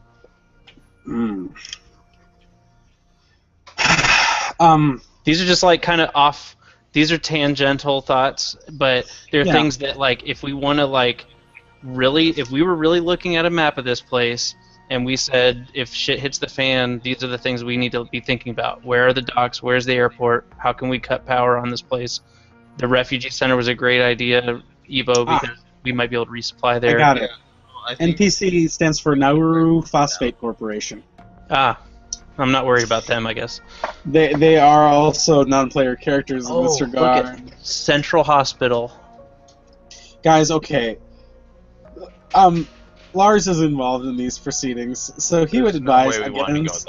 He would advise against going loud, unless we absolutely have to. So blowing up major infrastructure in a place that's already got kind of a hard time. It stands to reason also, I guess, that any megacorp facilities would probably have backup power and their own medical stuff. Yeah, that's probably true. But I think these are still important places to know. There's actually a central hospital, which would probably be a better place to get medical supplies. Yeah, but we don't want to go on that side, do we? Look, I'm not saying we want to. I'm saying we might be over there. Okay, so you gotta remember, there's a Shadowrun. Nothing goes the way you thought it was gonna go. We're gonna be swimming with the laser sharks. Okay, so you guys have basically got. You can. I'm not gonna stop you from doing more research. You guys have basically got some big hunks of the data that Rory gave me. There are a couple of little tidbits left if anybody's doing any more research, but probably not just more banging on the Matrix. If any of you has any street life, well, sprawl life, I guess it might be. I guess I'll let you roll it, but I will probably I'll let you roll it to get a couple more like rumors and tidbits. Cool. I want to know like for like hangouts or for if we need to go into hiding or shit like that. Okay. I mainly was looking at there's just like a little bit more data to dole out. Also about what you're talking about. That's what I'm also interested in. You want to know an edge. How do you burn an edge? Oh god damn it. You're not burning an edge. Don't burn an edge on this. Spending an edge. I don't think you could burn an edge. I mean, you could burn an edge. No, you can. You can burn an edge to automatically succeed and gain 4 net hits, but don't burn an edge on research. Okay, that's because I play this game once every 2 months. And so you figure if you play once every 2 months, you have a year and a half worth of edge. I have an inability to remember that burning and using are different. Oh, gotcha. Cool. So we're gonna land somewhere on the southeast. We're gonna have to make our way to the telecommunications station, which is fine.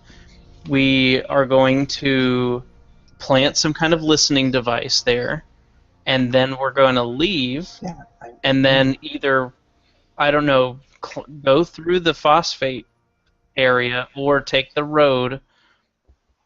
One way or another, it looks like the whole west side is more populated with cool stuff than the east side. The east side looks like it's barren.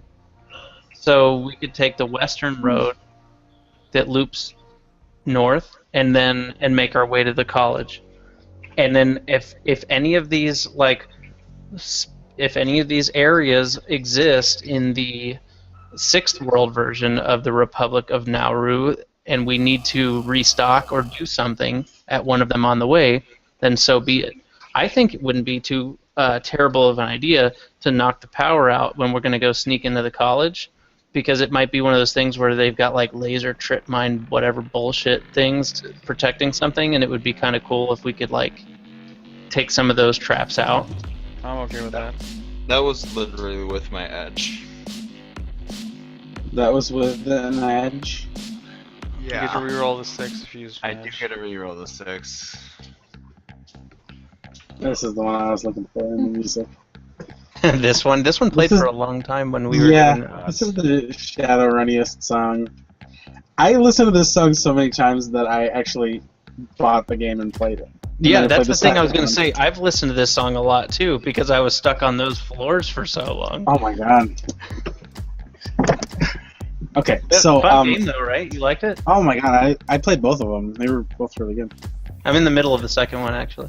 Should finish it. It's not that hard. I just play it when I'm at work and I've got nothing else to do. Okay, so 2. Wait, I thought Edge comes back every session.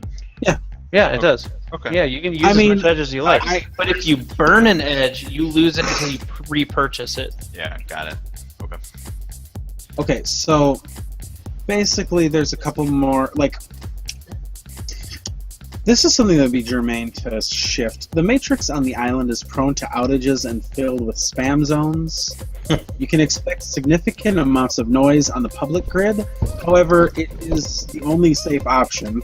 Other than the public grid, there is no local grid other than one maintained by Technology and the one at the university. Both have heavy corporate security and need access codes and payments to use. Otherwise, most of the island uses hardline connections. Expect that you may have to jack in Matrix 1.0 style to get much accomplished. Okay. Also, You can also get security codes. there are still some environmental activities on the island, and there is reputedly a female gull shaman who is leading them by the name of Kuwao Kohiki. Given her anti-governmental nature and outspoken disdain for the local, with the right support, she could be an asset on the island if cultivated. Is there a search for that person? No, but I will. If you want to try to search for her, you can give me whatever vector you want to search, whatever amount of hits you get, and I'll tell Rory that you want to know. Yeah, I like that plan. That one. Can I just do a straight up Matrix search on her? So basically, we can make an ally out of somebody on the island. I'm gonna just put this. I mean, I know she's anti-whatever, but she's already on the... she's not knowable somehow. Yeah. She's a gull shaman. Anti-governmental nature and outspoken disdain for the local with rights. Okay, so... Whoops. I accidentally typed shaft, which shift is not that cool. Shut your mouth. Talk about shift. You don't know me.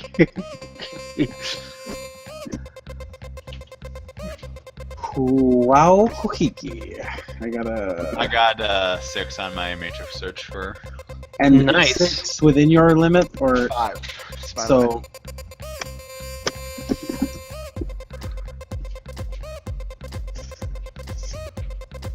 Nice. Was it a fun adventure? I'm not sure. Hi, Mr. Jellybean. Okay.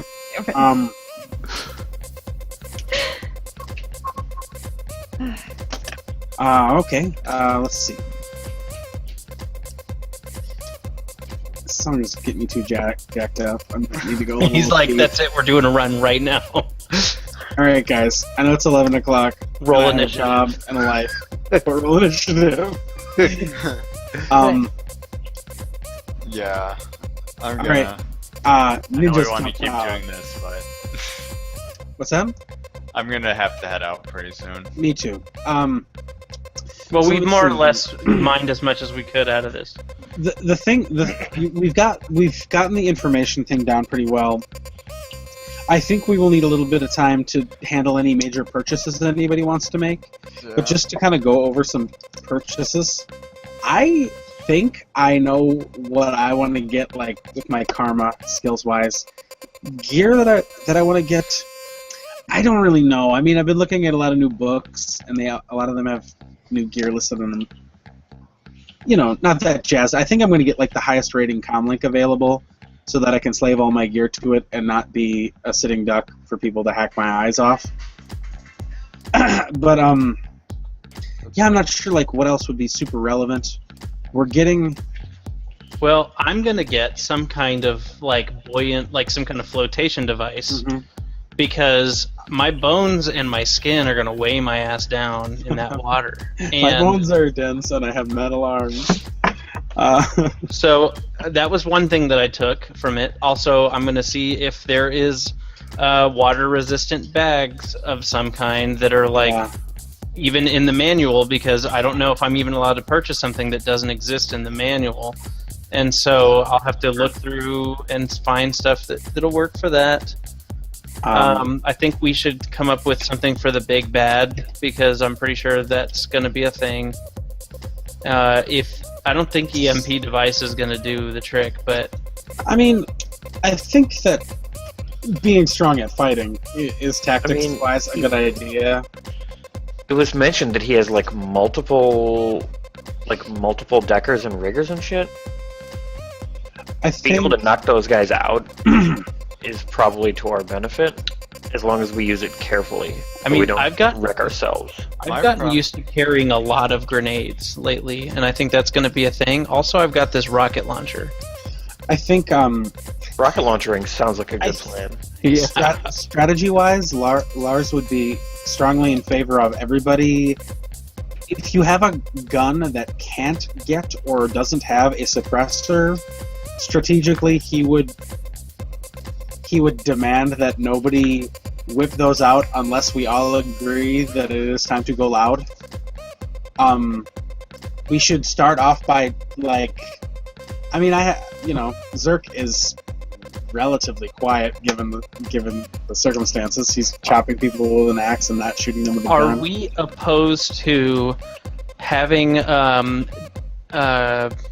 decoy demolitions go off at like the east side of the island so that we can do things on the west side of the island? I'm against it as plan A.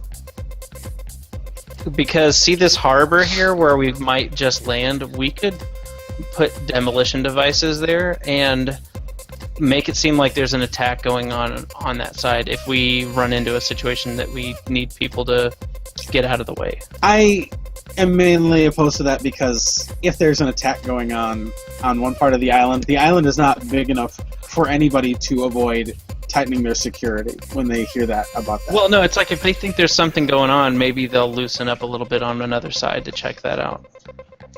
And I'm willing to take out civilians because, let's face it, I blew a cop's face off with a shotgun in the last game I played. Cops aren't civilians, but I get your point. We were both fully willing to commit to that one. Also, that was a Lone Star, so...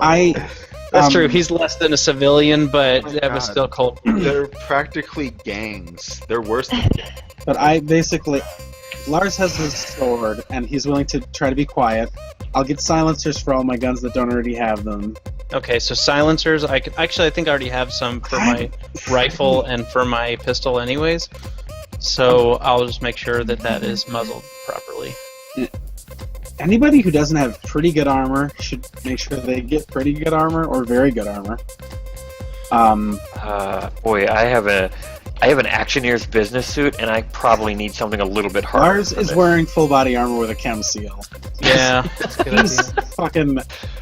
I mean, he doesn't wear it around town, but this is what he's going to wear to this. He's basically in a.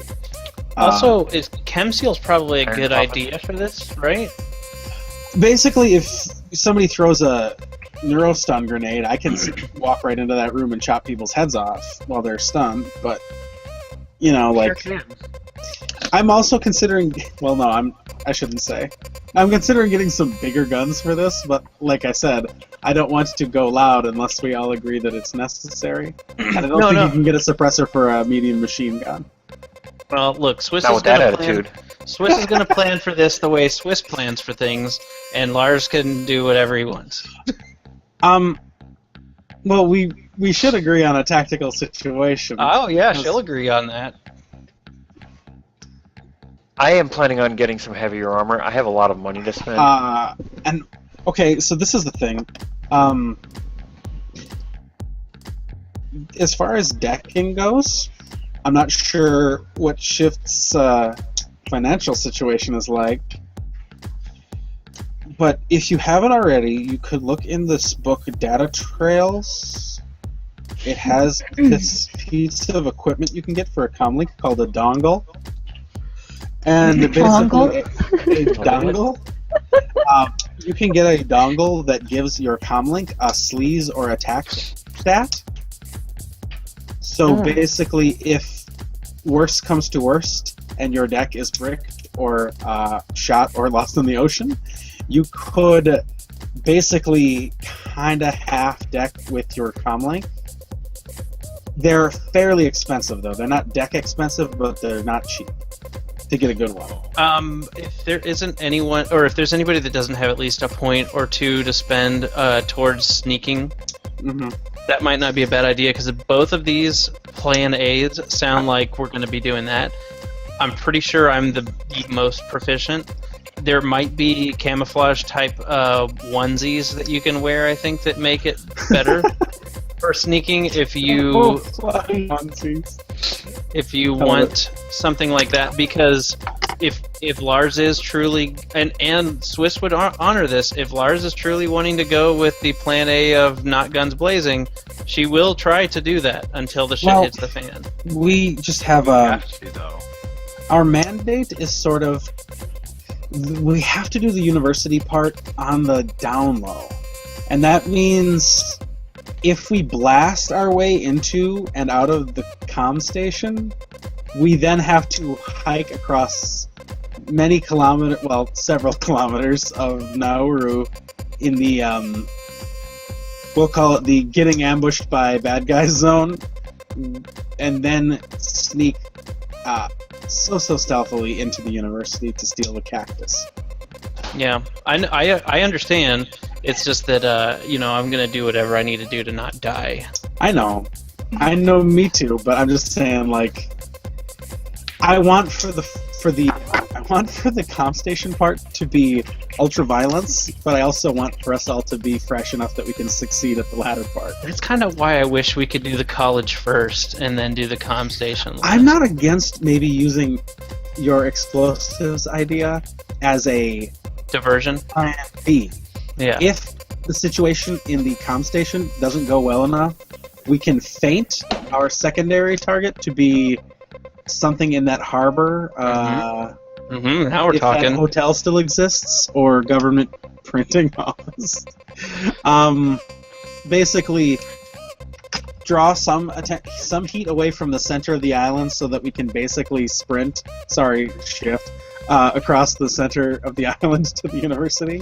I just imagine that Zerk is Chewbacca and Shift is C-3PO in the netting on Chewbacca's back in Empire Strikes Back. Okay, so yeah. Anyways, that is a plan B. Shift is Master Roshi, and that is still not a guns blazing plan, which is, I guess, plan C. It's also worth noting, and I think that this is probably going to come out more in play than in planning, but given the spam nature of the island, any opportunity to find a point to physically jack in, we should try to secure that point, get Shift in so that he can meddle, and then as soon as we can move him without dump shocking him by accidentally unplugging him when he's not ready. Thinking would be really cool is, what if from between the telecommunications to the college, we drop him off at the power station and he can fuck with the grid? I don't know exactly what the conceit of how things are linked up. If everything will be linked up,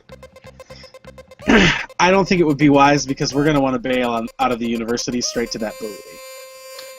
Yeah, but we can, like, I don't know. I imagine there are people with cars. We can make sure he's got a way off. If Roy has any information about that gull shaman, that might inform our getting friends on the island ahead of time.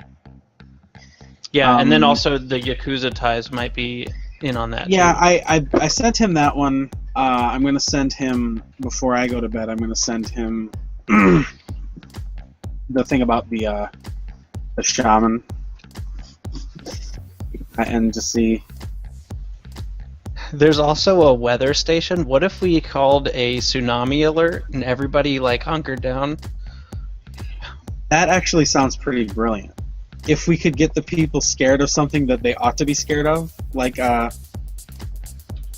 Because if it's the middle of the night, it's not like they can see the clouds or something. They're just gonna if they hear the klaxons, they're gonna be like, "Oh shit, it's tsunami time! Better get in the bunker." But depending on time frame too, I mean, people are going to be looking for the earthquake first before the tsunami warning comes out. They're going to want proof. Okay, it could be some kind of tropical storm, whatever. I don't care. I'm just saying we could send them like seismic alerts. Oh, like off the coast of Australia. Or we've detected a massive subaquatic earthquake. It's going to cause a tsunami. You have to get indoors. Yeah, I totally think that's amazing. Oh, subaquatic earthquake. Okay. Well, like I say, I think we should probably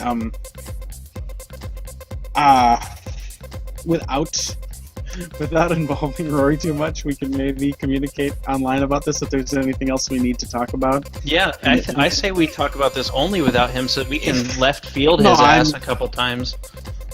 That's my point. But I'm saying, like, if there's any opportunities to, I think we're going to need to take the beginning of the session that we actually play to do any rolls people need to do for buying expensive things, or else we might get to eke out an opportunity before or after another game. Either way, I don't think that'll be such a big deal. But try to know if there are any restricted or otherwise difficult purchases that you want to make, so that.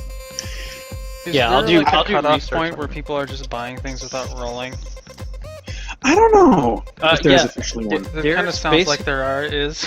I know, hold on. I think there's a section in the book somewhere that says basically, even though these things are restricted or forbidden, there is like an always available list of it is just common enough that you will be able to. A lot of people are talking about things they're buying. Are you all rolling for these things, or is this... No, it'd be stupid for me to go and have to roll for like flotation devices or waterproof bags. Like if those exist, that is not something that should be gated by the forbidden and restricted roll.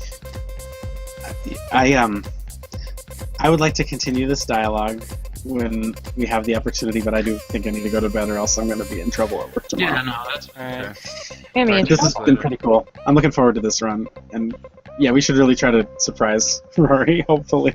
I think that's a little bit part of his plan, is to see what kind of creative stuff we come up with. I think that weather station, if it's a thing, is even if it isn't a thing, we can like try to send phony weather alerts. Or seismic alerts. We can hijack their emergency system so that they think there's something going on, that'd be awesome. And then I'll still blow up the harbor, and it'll be whatever. Alright, guys. I will catch you on the flip side. Yep. I'm gonna go ahead and go too. It was fun. Have a good night, you guys. Bye. Good night, y'all. Thanks for watching.